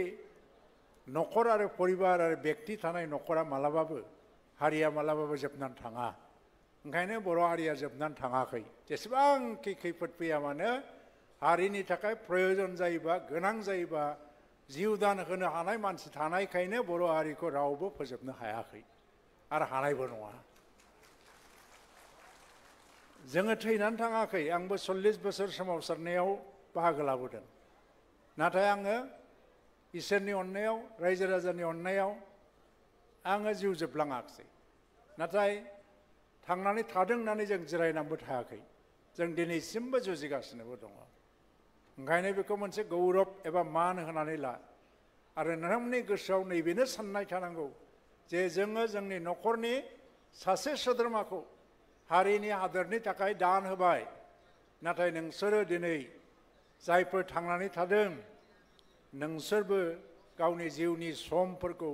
बे हारि बे हादरनि थाखायनो बांसिन सम बाहायनानै जोंनि हारि आरो हादरखौ जौगासार खालामनांगौ भलन्टियार फर्स जोंनि मेगनावनो दाबोनाय क'क्राझार जिल्ला भलन्टियार फर्सनि कनभेनरा आंनो गिबिमोन आरो जोंब्लाव बे जोंहा दलिन होननाय सेरफांगुरिनि बिथाङा चेयारमेनमोन नाथाय आंखौ नोङो भलन्टियार फर्सआव थानो नांला एबसु मेइन बडियावनो मावबाय था होननानै बोसोरसेनि उनाव सोलाय सोल' खालामनानै आमाव जोहोलाव आरो दावराव देख्रेबमोनहा क'क्राझार जिल्ला भलन्टियार फर्सनि चेयारमेन आरो कनभेनर जाबोदोंमोन बेनि उनाव सेन्ट्रेलि जेरावबो भलन्टियार फर्स दाबोबाय आरो बै बड'फा उपेन्द्र ब्रह्मनि बे 6 बोसोरनि गोलाव सम सोमावसारनायाव मोनफ्रोमबो सोमावसारनायनि हाबाफारिफ्रा जाफुंनायनि गुदियाव भलन्टियार फर्सफोर आरो बे भलन्टियार फर्सफोरनाव दिनैसिम मोनसे गोसोआव जों मा मोनखो बेबायदि सोंलुआबो फैफेराखैमोन खुनु भलन्टियार फर्सआव खामानि मावबोनाय मानसिया हारिनि थाखाय इसिबां मावबोनायनि उनाव जों मा मोनखो बे प्रश्नखौ रावबो सोंफेराखै थिखांफेराखै मानो होनबा बिसोर निस्वार्थ भाबै हारिनि थाखाय मावनो फैदों माबा मोनसे मोननो होननानै दिनै जोङो गोसोखांफिननानै बिथांमोनखौ मान होदों हयथ' दिनैसो साननाय फैदों बिसोरनि गोसोआव जे हारिनि थाखाय मावोबा माबा मोनसे मोननो हायो मान मोननो हायो एबा अनसुंथाइ मोननो हायो बै समनि भलन्टियार फर्सनि दैदेनगिरिफोर मावथिफोरा माने दिनै गिलाससे दै लोंनानैनो सानफा गाहाम मिटिं खालामनानै गिदिं सोमावसारनायखौ जाफुंहोनायनि अबदानखौ रायखाङोबा आंहा दिनै मेगनावनो सिखांफैजोबो खारन गोबां भलन्टियार फर्सखौ आं मेगनजों नुबोदों रावनिबो सिपियाव मटर भाराबो फैसा थाया रावनिबो सिपियाव दखानाव साहा लोंनो 2 थाखाबो फैसा थाया नाथाय बै समनि रायजो राजाफ्राबो ओरैबायदि समझदार एबा बुजिनामोन जे सोरबा मावथिया बे गामियाव थांदोंबा मिटिं खालामहैदोंबा बे बुजिखायो गामिनि रायजो राजाफ्रा बेनि सिपियाव फैसा गैया गामियानो खांनानै 10 थाखा गाहाम हरोमोन ओंखाम संनानै जाखायोमोन जायनिखि न'आव थाया मानो साहा लोंहोयोमोन बे गामि सोरबा 10 थाखा सोरबा 5 थाखा हरनायजोंनो बै समनि मावथिफ्रा सारा आसाम गिदिंबायनानै खामानि मावबोदों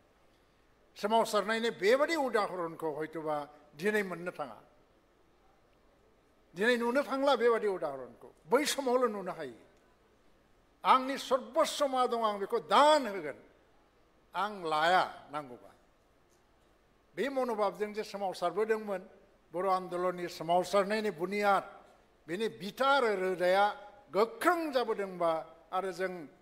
सासे मोनसे ओरैबादि मोनसे हारि जानो हादों जे समनि सोमावसारनायखौ सारा पृथिबिया दिनै गनायथि होनो गोनां जादों अब्ला बैबादि मानसिफोरनि थाखायनो जाफुंसार जाबोदों अल इन्डिया रेडिअनि खोथा आं होमबा क्लास 7आव फरायो 1975 मायथाइयाव जेला रेडिअआव बर' प्रग्राम फैजेनदोंमोन गामियाव माबादि अबस्थामोन सेंग्राफ्रा सामफ्रामबो ज' जानानै बेलासियाव गामि माने अल इन्डिया रेडिअनि गान खोनासं बेसेबां फुरथि खालामदोंमोन जोंनि थाखाय बेफोर रिकगनिसनफ्रा बिराद गिदिर बाथ्रा टेलिभिजनाथ' मैया दाखालिसो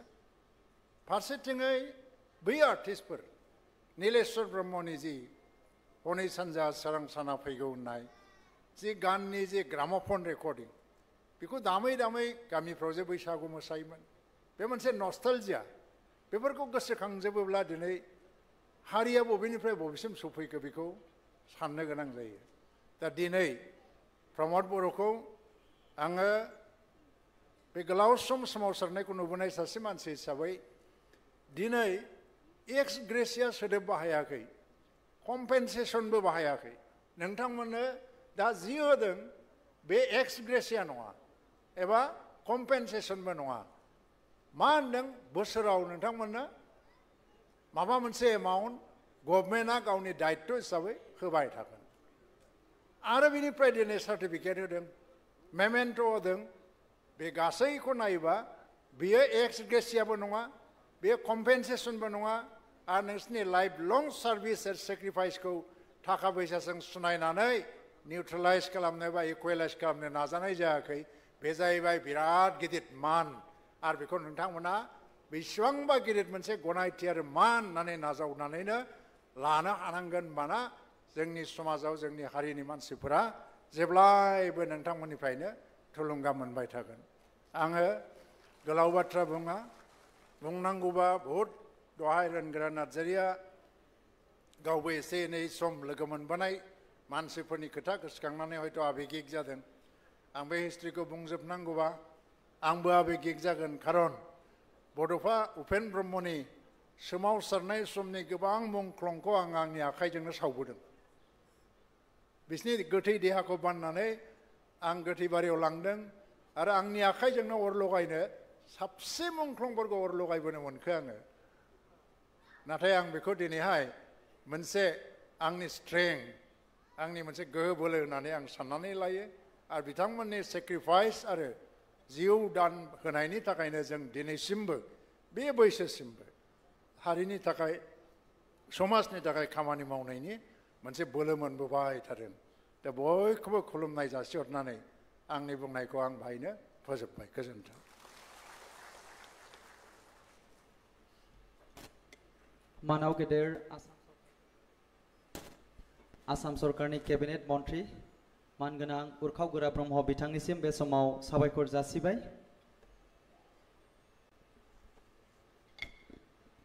শ্ৰদ্ধেয় ৰাইজ এতিয়া আমি শিখনা জহলাও ৰাষ্ট্ৰীয় উদ্যানৰ ওপৰত এটা বিশেষ প্ৰেজেণ্টেশ্যন আপোনালোকৰ সন্মুখত প্ৰেজেণ্ট কৰিম ইয়াৰ পিছতে আমি এই প্ৰয়াসত অৱদান আগবঢ়োৱা সকলোলৈ আন্তৰিক কৃতজ্ঞতা জনাম আৰু তেওঁলোকৰ সেৱা আৰু সমৰ্পণৰ বাবে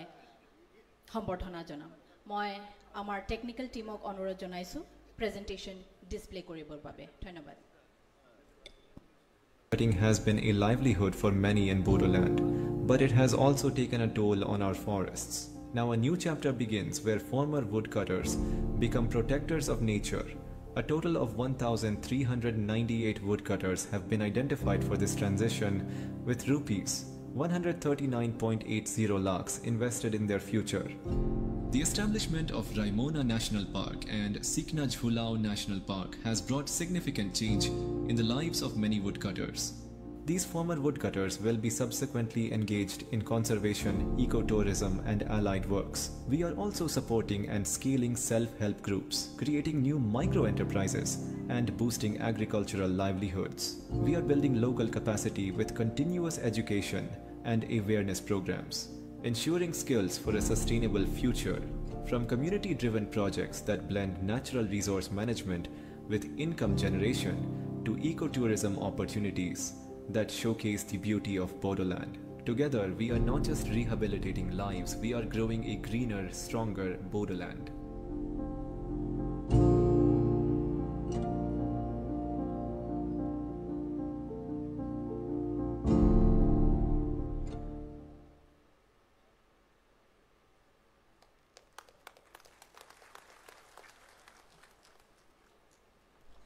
Thank you so much. Ladies and gentlemen, we are proud to extend our gratitude and a token of appreciation today for their services and contribution. May I now request to come up on stage Mr. Sanatan Deka, Senior Manager and Project Head, Wildlife Trust of India. I would also like to call up on stage Mr. Bhupendra Nath Talukdar, AFS Deputy Conservator of Forest.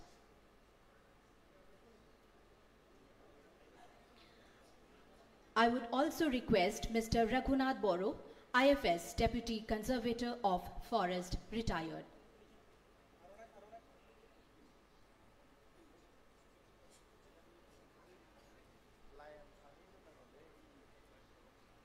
সকলোৱে এবাৰ হাত চাপৰি দিব।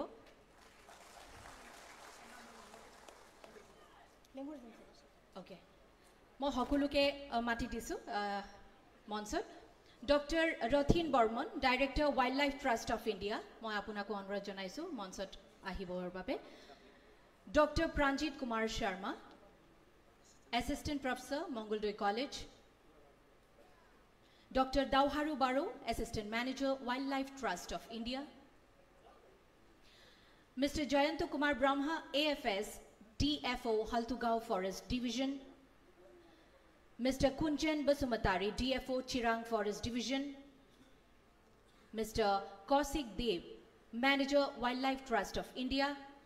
Mr. Rajiv Narzari, President, Evergreen Charitable Trust. May I call up on stage Mr. Jaisat Narzari, Secretary, Siknazar Multipurpose Conservative Society Limited.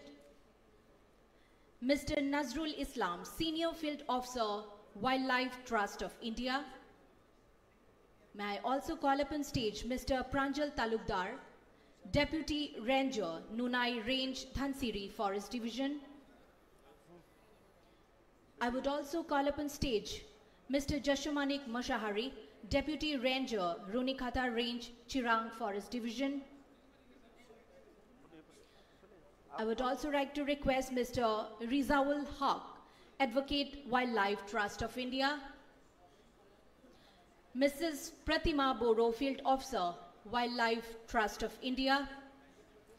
I would also call up on stage Mr. Brozo Kumar Basumatari, Social Worker, Karigaon, Kokrajhar. And last but not the least, Mr. Caesar Goyari, Draftsman, Haltugao Forest Division.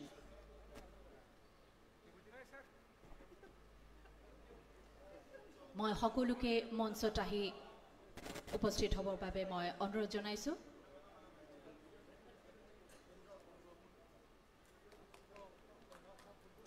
रोजा रोजा साबायखर जों बयबो खेबसे गोबारै आखाइ खबनानै बिथांमोनखौ बरायगोन।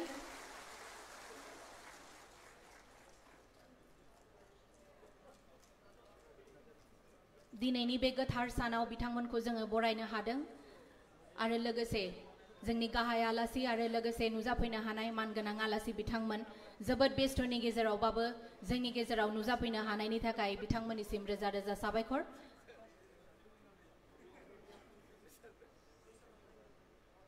সকলোকে আমি অশেষ ধন্যবাদ জ্ঞাপন কৰিছো।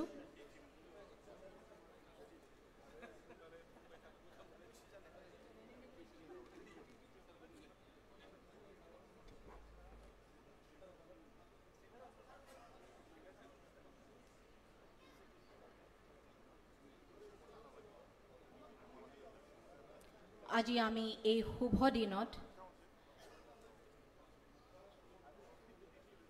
তেওঁলোকৰ প্ৰয়াসত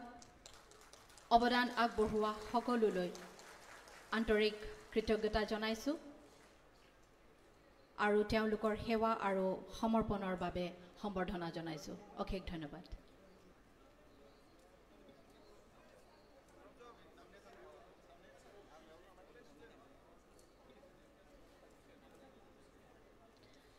दानिया आङो डॉक्टर गमथाव बसुमतारी बिथांखौ सेरजा दामनानै मिलौहाब सेरजा दामनानै जोंखौ खोनासंहोनो थाखाय आङो जौस्राङाव खावलायबाय गमथाव बसुमतारी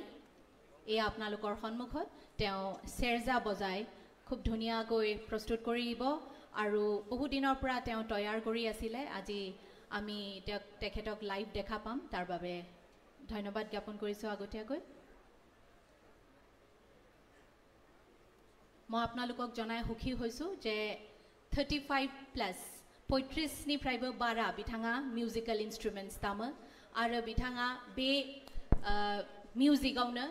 PhD खालामनो हादों आरो बिथाङा डक्टरेट बे टाइटलखौ मोननो हादों गोजोन्थों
रोजा रोजा साबायखर डक्टर गोमोथाव बिथांनिसिम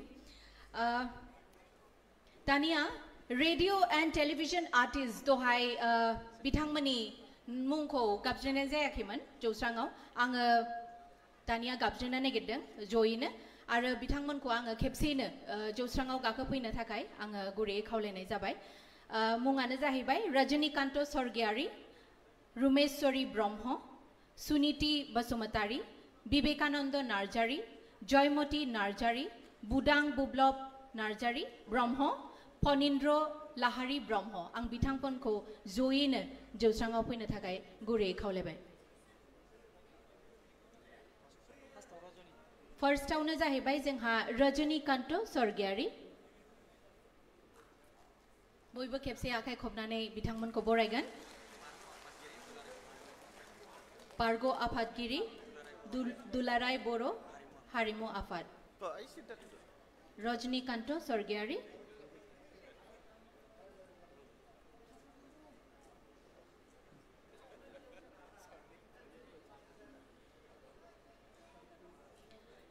रुमेश्वरी ब्रह्म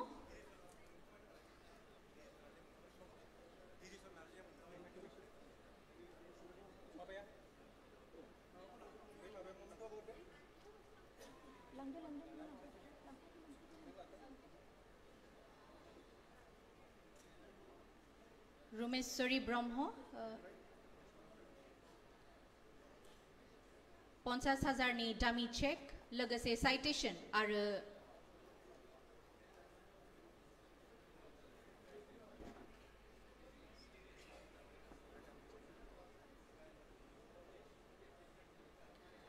सुनीति बसुमतारी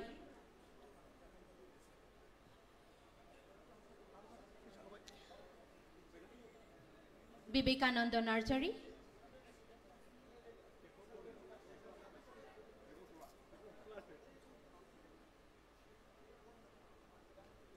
सुनीति बसुमतारी मेडामाबो दंफैयो जोंनि गेजेरावनो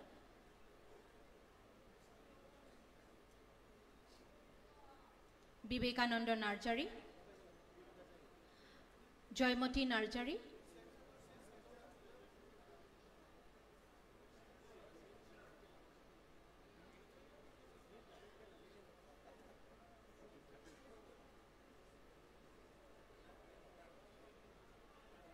बेयावनो मोनसे जयैनो फटो सेशन फटो लानो थाखाय गाहाय आलासि आरो मानगोनां जौस्राङाव थानाय आलासि बिथांमोनजों जयैनो मोनसे फटो लानो थाखाय गुरैयै खावलायबाय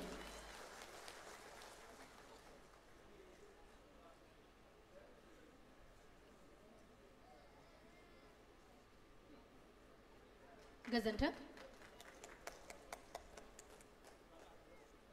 रोजा रोजा साबायखर बयनिसिमबो दानिया जोङो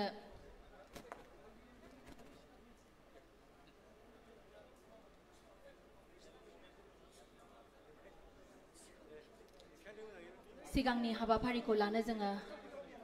आखायाव लानो नागिरदों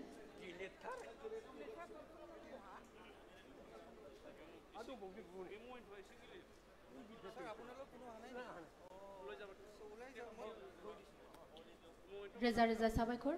बयखौबो गाव गावनि मासि लानो थाखाय आङो गुरैयै खावलायहरनाय जाबाय दानिया गावनि बेसेन गोसा बिबुंथिखौ लानो थाखाय आङो बिटिआरनि गाहाय मावफुं सोद्रोमा श्री प्रमोद बर' सारखौ गुरैयै खावलायबाय गोजोन्थों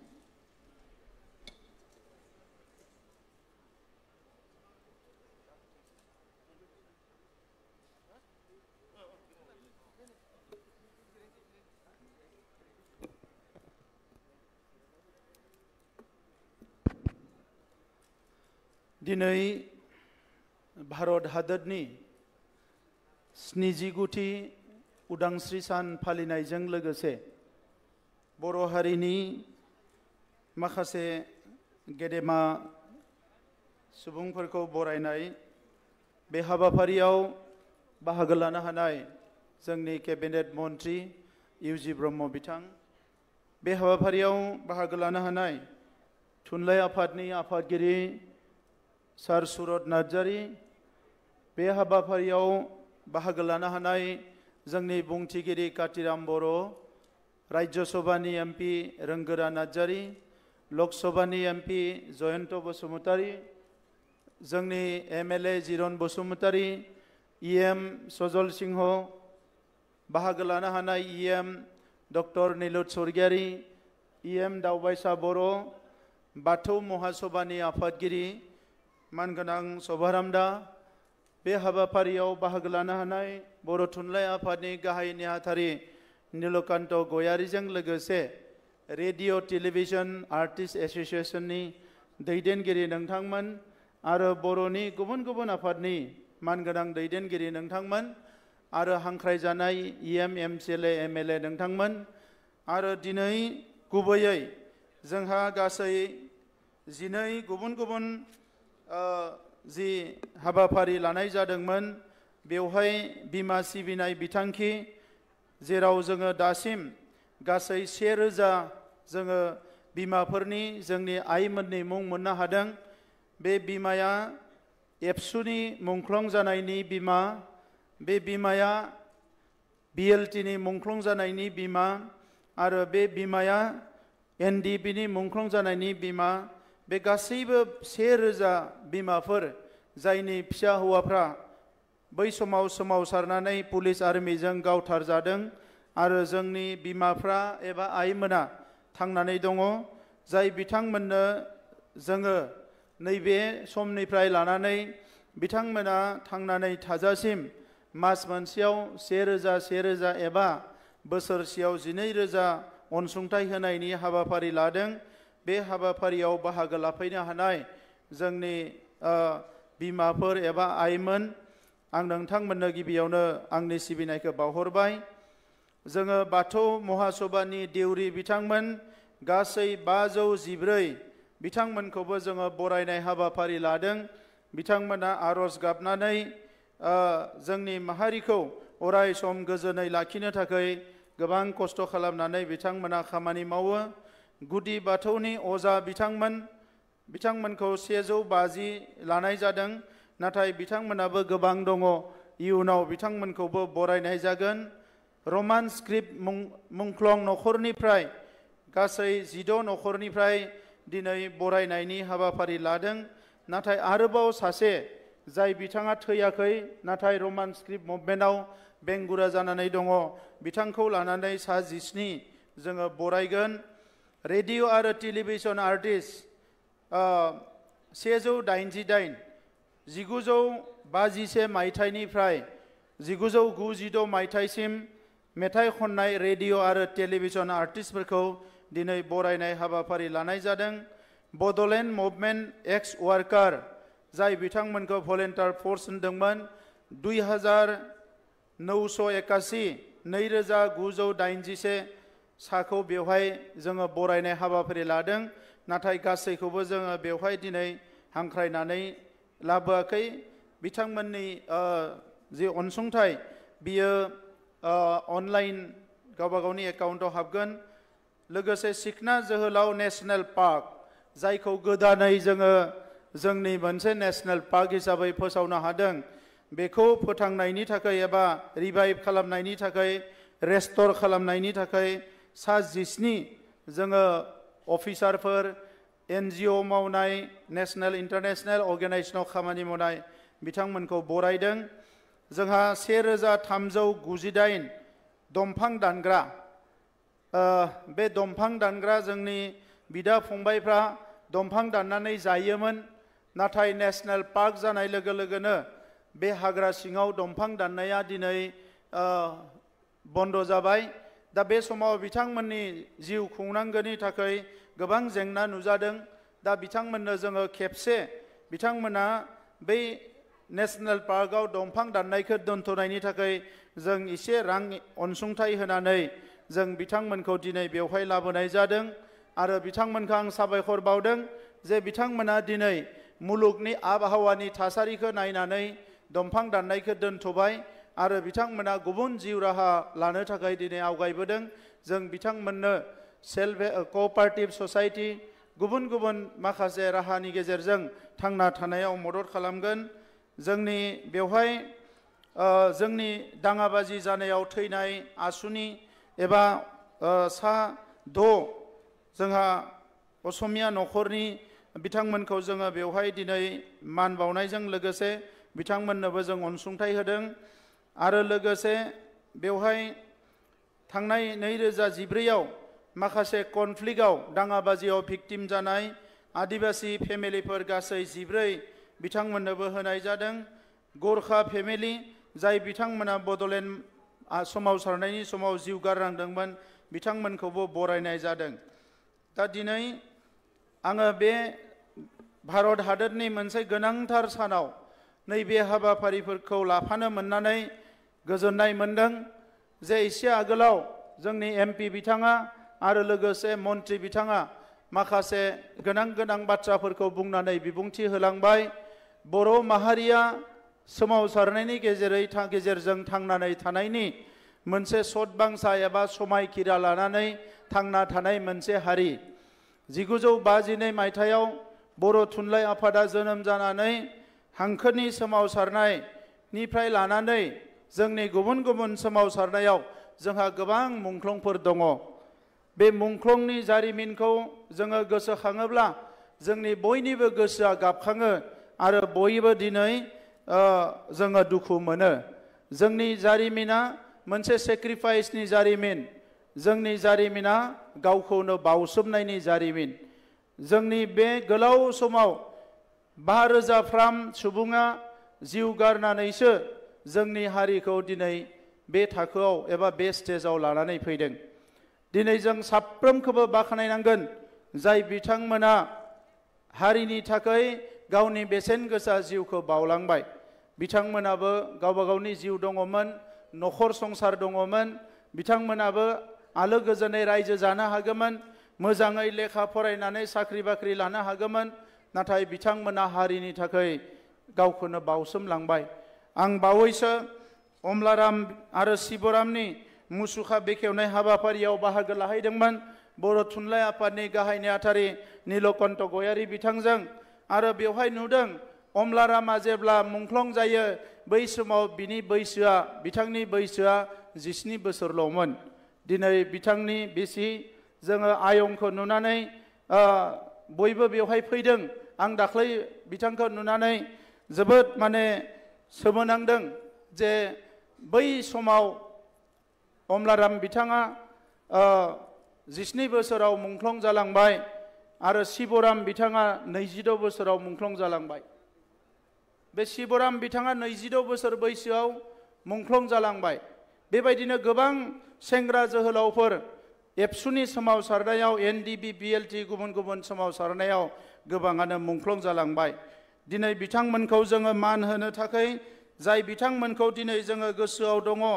एबा जाय बिथांमोनखौ दिनै हारिया बयबो दिनै सिबियो बिथांमोननि जारिमिनखौ जों गोजोर खालामनानै लाखिनांगोन। हैखालिनो जोङो फोसावदों अमलारामजों शिबरामजों लोगोसे गासै सा 16 जि बै समनि रमान स्क्रिप्टनि मुंख्लं बिथांमोननि मुसुखाखौ जोङो गायसनजोबगोन आरो बिथांमोनखौ अराय माहारिनि गेजेराव जोङो फोथांनानै दोननो नाजागोन। जोङो बिमा सिबिनाय बिथांखिखौ बावैसो थांखि लादों। जेला गुबुन गुबुन जायगायाव थाङो जोङो बैसोगोरा जोंनि बिमाफोरखौ जोंनि आइमोनखौ लोगो मोनो आरो ओरैबायदिबो न'खर दङ 2 गाहाम फिसा हौवाया पुलिस मिलिटारिजों गावथारजानाय न'खरबो दङ। बर'आ उदांस्रि भारतआव जोङो गावनि मोनथायखौ मोननो थाखाय सोमावसारदोंमोन। गावनि सिनायथि, गावनि थामोनथा, गावनि राव थुनलाइ हारिमु जायनिखि संबिजिदाव लिरनाय दङ संबिधानाव बे संबिधानिक अधिकारखौ लानानै बर'फ्रा सोमावसारदोंमोन। नाथाय बेखौ दबथायनो थाखाय जोंनि बेरेखा हान्जाया जोंनि सुबुंफोरखौ खास्रि बिस्रि बिथांमोना बुथारदोंमोन। नाथाय दिनै साननांगौ बाथ्राया बेसो दिनै जेसेबां दमन खालामा मानो जेसेबां गादबा मानो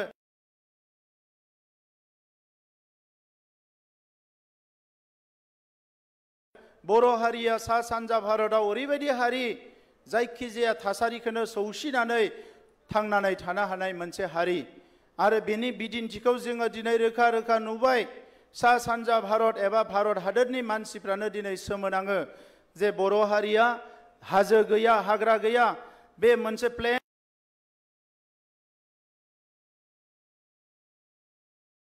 एरियायाव दखलसे जायगायावनो थानानै नारा नाथा नाजानानै जुजिनानै दिनै थांनानै थादों आरो मुलुगाव बिनिखायनो बर' हारिखौबो आङो वान अफ दि मोनसे जोबोद भाइब्रेन्ट हारि होननानै आं सानो आरो आङो मुंख्लंफोरखौ दिनै सेलुट होयो जोङो लुबैदों जों हास्थायदों जे बिथां जोहोलावमोना थैनानै थांनायनि उनाव जोंनि बिमाफ्रा जाहाथे आलाय सिलाय जानाङा बिथांमोना जाहाथे मोजाङैनो थांनानै थानो हायो दा नंखायनो सरकारनिफ्राय जोङो फार्स्ट फेज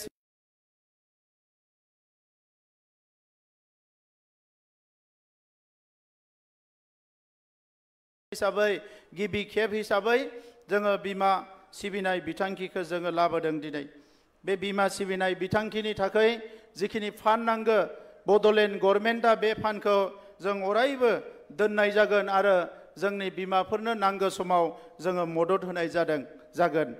बिथांमोननो सरकारि गुबुन गुबुन अनसुंथाइफोरखौबो होनाय जागोन आरो दिनै जोङो थांखि लादों बे 1000 बिमा जोंनि आइमोन जायनि दिनै जोङो थं आरो मुंखौ मोनबाय बिथांमोननि थानाय बिथांमोननि न'खर बेखौ सरकारनिफ्राय नायनाय जागोन आरो सोरबा न' गैयाबा बिथांमोननो जाहाथे थानो थाखाय गंसे न' लुनायनि बेबस्थाखौबो खालामनाय जागोन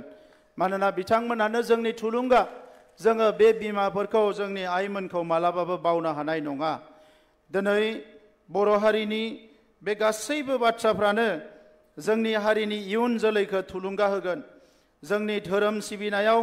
जोंनि अरिजिन गुबै धोरोम हिसाबै जोंनि बाथौ धोरोम गुदि बाथौ आरो बाथौ महासभा बिथांमोननि दिउरिफोरखौ जोङो बरायनानै जोंनि जे मोनसे गोजाम हारि प्रिमिटिभ ट्रेड बे हारिनि जि नंगुबै धोरोम आसार खान्थिखौ जोङो फोथांनानै लाखिनो हायो बेवहाय बिथांमोननो जोङो जास्ट मोनसे फिसा अनसुंथाइजों बिथांमोनखौ बरायदों जाहाथे फैबाय थानाय समाव बिथांमोना आरोबाव हारिनि थाखाय मोजां बाथ्रा मोजाङै आरज गाबनो हायो आरो धोरोमखौ मोजाङै सिबिलांनो हायो जोंनियाव गोबां आगोलनि भलेन्टियार फर्स एबा एक्स वार्कार होननानै बुंदों बड'लेण्ड मुभमेन्टनि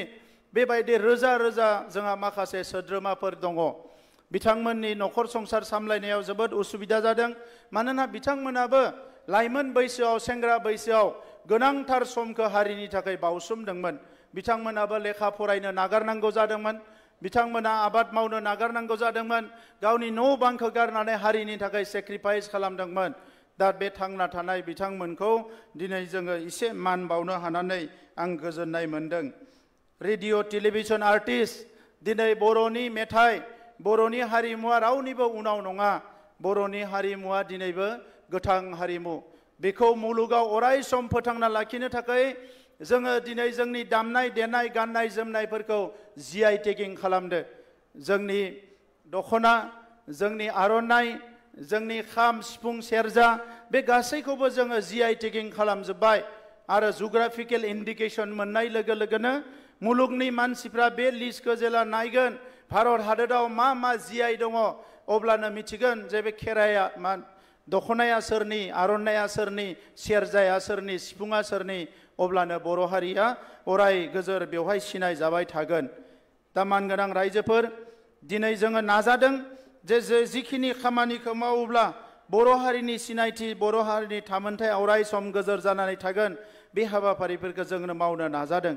NDBनि मुंख्लंफोर BLTनि मुंख्लंफोर एबसुनि मुंख्लंफोर जायफोर दैदेनगिरिफोर दङमोन जाय बिथांमोननि मुसुखाफ्रा गायसन जायाखैमोन बिथांमोननि मुसुखाफोरखौ जोङो दिनै गायसनदों बिथां जोंहा बिनेश्वर ब्रह्म सुबुंथिनि थान्दै बिर सिलागां सुजित नार्जारिनिफ्राय लानानै जोंहा अमलाराम शिबलाम लोगोसे हारिमुनि बिथिङाव जोङो दिनै अस्ताद कामिनी कुमार नार्जारी नीलेश्वर ब्रह्मनिफ्राय लानानै गोबां जोंनि बर' हारिनि रुपनाथ ब्रह्म बालिराम बर' बिथांमोन बयनिबो मुसुखाफोरखौ जोङो आथिखालाव गायसननानै बिथांमोनखौ सिबिनो थाखाय मोनसे जायगा होनाय जादों जोंनि माहारिनि मानसिफ्रा बिथांमोनखौ जों अराय सिबिलांबाय थानांगोन बर' हारिनि गिबि फिल्म आलायारन बेयो गोबाव समनि थाखाय जोंनि मानसिफ्रा नुवाखैमोन गोलाव सम बेखौ मुम्बाइआव दोनहैनानै लाबोफिननो हायाखैमोन जोङो सरकारनि रां होनानै बेखौ लाबोफिनबाय बेबायदिनो जोङो गासै गं 6 सिनेमा हल लुगासिनो दङ जाहाथे जोंनि हारिमुखौ जों आरोबाव जौगाहोनो हायो सिने आर्टिस्टफोरनि थाखाय अफिस आरो गेस्ट हाउस लुनाय रेडिअ टेलिभिजन आर्टिस्टफोरनि थाखाय गेस्ट हाउस लुनाय बेबायदि गोबां खामानिफोर जायफोर खामानिफोरखौ मावोबा जोंनि हारिनि गुबुन गुबुन बिथिङा थांनानै थागोन बेखौ जोङो जेरैखि जाया नाजादों जे बेखौ जोङो फोथांनानै दोननो थाखाय जोंहा गंसेल' music and fine art college Sabharam Brahma music and fine art college क'क्राझाराव दङमोन बियो बर' गोरोबथानि गेजेरजों प्रभिन्सियेलाइज जाबाय बर' हारिमु आफादा दिनै बर'नि जि मेथाइ खननाय मोसानाय बेखौ क्लासिकेल बानायनानै जोंनि इउनिभारसिटियाव फोरोंनो थाखाय माखासे हाबाफारि मावगासिनो दङ आं बिथांमोनखौ जोबोद बाख्नायो बर' हारिनि हारिमुखौ मुलुगाव जों अराय सम गोजौआव लाखिनांगोन नैबे समाव जोङो खनले सोमावसारनानै जि मोनसे गोरोबथा खालामै मोनसे मोजां सम मोननो हादों बे समाव जोंनि सोलोंथाइखौ जोङो मोजां खालामनो नाजादों देग्लाय बोसोराव गोजोननाय मोनगोन नोंथांमोना खोनानानै सारा आसाम नाङै बड'लेण्डखौ लाफानानै सारा आसाम नाङै 200निख्रुइ बांसिन बर' फरायसाफ्रा ACS नि प्रिलिम एग्जामखौ पास खालामदो APSC प्रिलिम एग्जामखौ जों नेनानै दङमोन बै सानखौ मोनसे समाव जोङो नुयोमोन बोसोरनै बोसोरथामावल' साफा सानै जोंहा अफिसार मोनो दिनै जोङो सुपार 50 नि गेजेरजों ACS IAS अफिसार बर'नो थाखाय सरकारा नारा नाथा नाजादों जोंनि फरायसाफोरखौ जोङो कचिं होदों बोसोरसेयावनो 40-50 जन गाहाम दायो बर' फरायसाफ्रा दिनै मेडिकेलाव एडमिशन मोनो आरो डक्टर जानो थांगासिनो दङ थांनाय बोसोरसे सिगाङाव बोसोरसेयावनो 57 फरायसाया मेडिकेल कलेजाव एडमिशन लादों आरो बेबायदिनो फारि फारियै जोंहा दावगागासिनो दङ IIT आव गोबां फरायसाया एडमिशन मोनदों NIT आव गोबां फरायसाया एडमिशन मोनदों बर' हारिखौ गेरेमसा हारि महरै गायसननो थाखाय सुबुं धोन सोरजिनायनि हाबाफारियाव जों लासै दावगालांगासिनो दङ जोंनि लाइमोनफ्रा दिनै नेशनेल इन्टारनेशनेल लेभेलाव गेलेनायनि खाबु मोनदों जोङो क'क्राझारावनो इन्टारनेशनेल स्टेन्डार्ड FIFA स्टेन्डार्ड जोङो स्टेडियाम गायसननानै दायो जोंनि फुटबलखौ जोङो गोजौआव लांगासिनो दङ CM काप फुटबल खुंदों जेराव भारतनि प्राइम मिनिस्टार बिथाङाबो बाख्नायदों आरो दायो क'क्राझाराव भारतनि मादावनो बयनिख्रुइ बांसिन सुबुङा दिनै नुजाथिनानै दुरान्ड काप फुटबल जागासिनो दङ जायखौ 24 हादोरा थोंजोङै टिभि चेनेलनि गेजेरजों नायगासिनो दङ दिनै क'क्राझारा बड'लेण्डआ लासैनो वर्ल्डनि मेपआव फैगासिनो दङ आरो जों बेखौनो हास्थायदों जे जोंनि बड'लेण्डखौ जोङो मुलुगाव जोंनि सिनायथिखौ गायसननायनि जि संग्राम बेवहाय दिनै जोङो लासै जोङो जौगालांनो हाबाय बड'फा उपेन्द्रनाथ ब्रह्मनि मुसुखाखौ राजधानियाव दिल्लीयाव गायसननो हानाय लोगो लोगोनो जोङो जोबोद गोग्गाखांनाय मोनदों 1987 मायथाइनिफ्राय आलादा रायजो सोमावसारनानै बड'फाया दिल्लीयाव सोमावसारनायखौ लांजेनदोंमोन मोनसे समाव बड'फाया हारिनि थामोनथा हारिनि सिनायथि बर' हारिनि राजखान्थि गोहोखौ मोनफुंनो थाखाय सोमावसारदोंमोन जि समाव जोंनि सोमावसारगिरिफोरखौ दिल्ली दिसपुराव जायगा होआमोन दिनै बड'फाखौ देशनि राजधानियाव बिथांनि मुसुखा गायसननायजों लोगोसे बिथांनि मुङाव दिनै मोनसे लामा जोङो बिथांनि मुङाव मोननो हाबाय जोंनि हारिया मालाबाबो फासयनानै थायाखै हारिखौ गोजौआव लांनो थाखाय जि खामानिखौ मावोब्ला जोंनि हारिया गोजौआव थांगोन जों बेखौनो मावगासिनो दङ बोसोरसे सिगाङावनो जोंनि बागुरुम्बाखौ गिनिस रेकर्ड खालामनो थाखाय जों थाम-थिम खालामदोंमोन दा बेखौ मिथिनानै आसामनि चिफ मिनिस्टार बिथाङा गावसोर असमिया एबा बिहुखौ खुंग्रोनो होननानै बुंनायलाय जोङो एसे थाथ'नो गोनां जादों आरो देग्लाय बोसोरनि नभेम्बर मासाव जोंनि बागुरुम्बाखौ मोनसे गिदिर एरेन्जमेन्टनि गेजेरजों गुवाहाटीयाव बागुरुम्बा मोसानायखौ मोनसे गिदिर श'केस खालामनो थाखाय थांगासिनो दङ दा दिनैनि समाव आं बाख्नायगोन आं सिबिगोन जे 1950 मायथाइ एबा उदांस्रिनि उनाव बर' हारिनि थाखाय जायफोरा लिरलांबाय जायफोरा मेथाइ खनलांबाय जायफोरा मोसालांबाय बे साफ्रोमबो सुबुंखौ आं दिनै बाख्नायगोन देग्लाय बोसोरनि जागायजेननाय फारसे दुलाराय बर' थुनलाइ आफाद आरो दुलाराय बर' फरायसा आफादनि नाजानायाव दिल्लीयाव बड' महोत्सव खुंदोंमोन जेराव भारतनि प्राइम मिनिस्टारा फैनानै बुंदों जे बर' हारिनिफ्राय गोबां सोलोंनांगौ दङ दिल्लीयाव एसि रुमाव जिरायग्रा मानसिफ्रा बे बर'फ्रा मा मावदों मा मावाखै बेखौ मिथिनाय नङा दिनै बर'आ जोबोद डिसिप्लिन हारि जोबोद जौगासार हारि होननानै बिथाङा बुंदों दा लासै लासैनो जोङो गोजोनखौ गायसननो हानाय लोगो लोगोनो हारि जौगानायनि हाबाफारिखौ मोनसेनि उनाव मोनसे मावलांनो हादों क'क्राझाराव दिनै जोङो कन्टिनिउ बोसोरथामनि थाखाय लिड फेस्टिभेल खुंदों थुनलाइनि मोनसे जोङो मा होनो इखो फोरबो खुंदों जेरावनोखि नेशनेल इन्टारनेशनेल लिरगिरिफ्रा फैनानै खन्थाइगिरिफ्रा फैनानै बाहागो लाफैनानै बड'लेण्डनि माखासे पजिटिभ जि दाजाबथायारि खौरांखौ बिथांमोना मुलुगनाङैनो लानानै थांदों बड'लेण्डआव दिनै बेवहाय इन्टारनेशनेल ड्रामा फेस्टिभेल जागासिनो दङ जेराव इउरप आमेरिकाफोर बायदि हादोरनि एशियानि हादोरनि गुबुन गुबुन मानसिफ्रा फैनानै बे ड्रामा फेस्टिभेलाव बाहागो लाफैदों दा नंखायनो मानगोनां रायजो राजा नोंथांमोन आङो बयखौबो बे समाव खुलुमो सिबियो आरो खावलायो जे हारिया जि थांखिखौ लानानै सोमावसारदों जि थांखिखौ लानानै सेक्रिफाइस खालामदों बे गल बे थांखियाव सहैनो जोङो बारा गोजान गैलिया नैबे समाव जोंनि जायफ्रा 50 बोसोर 60 बोसोर 70 बोसोर हारिनि थाखाय गावखौनो बावसोमबाय बिथांमोनखौ मान होनायनि बिथांमोनखौ सेलुट होनायनि बिथांमोनखौ बाख्नायनायनि सम आरो फैबाय थानाय 50-100 बोसोराव हारिखौ मुलुगनां थाखोआव गायसननायनि सम जों बेवहाय रावखौबो गिनानै रावखौबो रावनिबो सिगिनायखौ एबा रावनिबो जि प्रभकेशन जोंनि थुनज्लायनायखौ नायालासिनो गोथों लामाजों थांनाय 50-60 बोसोराव जेरै दावगाबोदों बे गोथों लामाजोंनो जोङो दावगालांनांगोन जोंनि थांखांनाय आथाला एबा जोलैया जेरै खामानि मावदों गोदान जोलैयाबो बे लामाजोंनो खामानि मावलांगोन होननानै आं फोथायदों बेनिखायनो नैबे समाव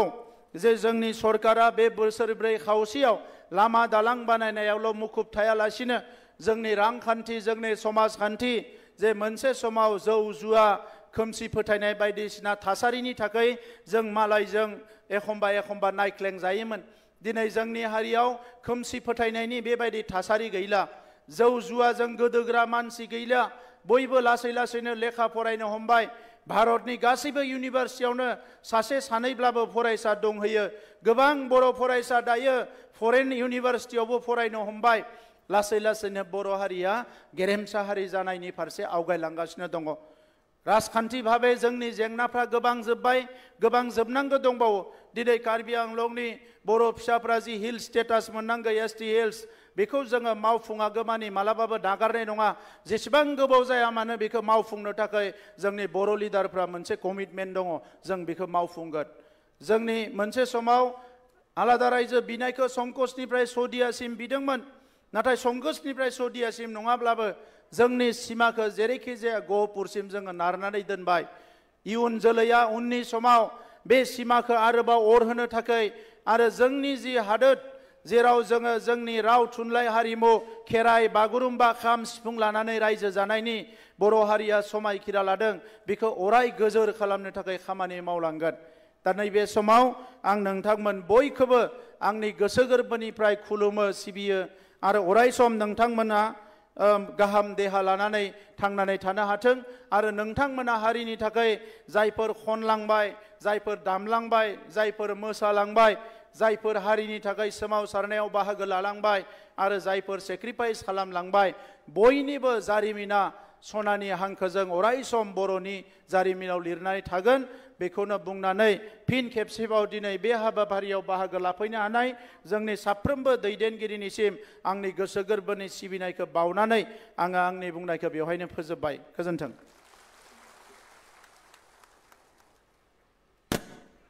बे समाव बिटिआरनि मानाव गेदेरथि प्रमद बर' बिथांनिसिम रोजा रोजा साबायखर जासिबाय बिथाङा गावनि बेसेन गोसा बिबुंथिनि गेजेरजों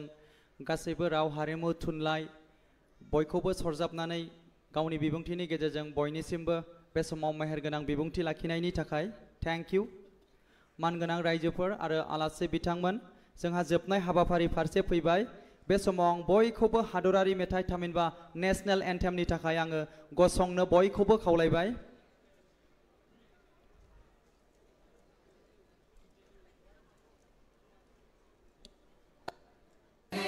भारत भाग्य विधाता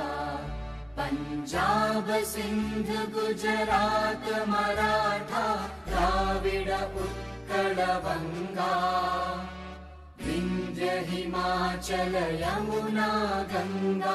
उच्चल जलधि तरंगा तव शुभ नामे जागे तव शुभ आशीष मांगे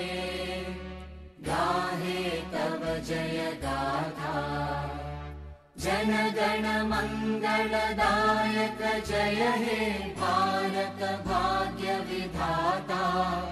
जय हे जय हे जय हे जय जय जय जय हे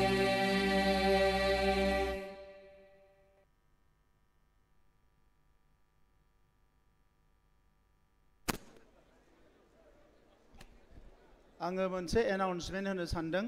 जोंहा जायफोरनि अनजिमाया गोबां बुरजा दङ बे गासैबो एकाउन्टआव हाबगोन जोंहा जेरैबायदि बुथुमनाय दा बेखौ अफिस खुलिनायनि लोगो लोगोनो जोंनि अफिसारफ्रा लासै लासैनो बेखौ एकाउन्टआव सोनानै हरगोन एमाउन्टखौ आं बेखौनो जास्ट फोसावनाय जाबाय गोजोन्थों आरो बेखिनियावनो जोंनि दिनैनि गुबुन गुबुन बिथिङाव बिटिआरनि सिङाव थानाय जायफोर बिथांमोना बिहोमा होबोदोंमोन मानाव गेदेर प्रमद बर' बिथांनि बिटिआर सरकारनि नाजानायाव बे हाबाफारियाव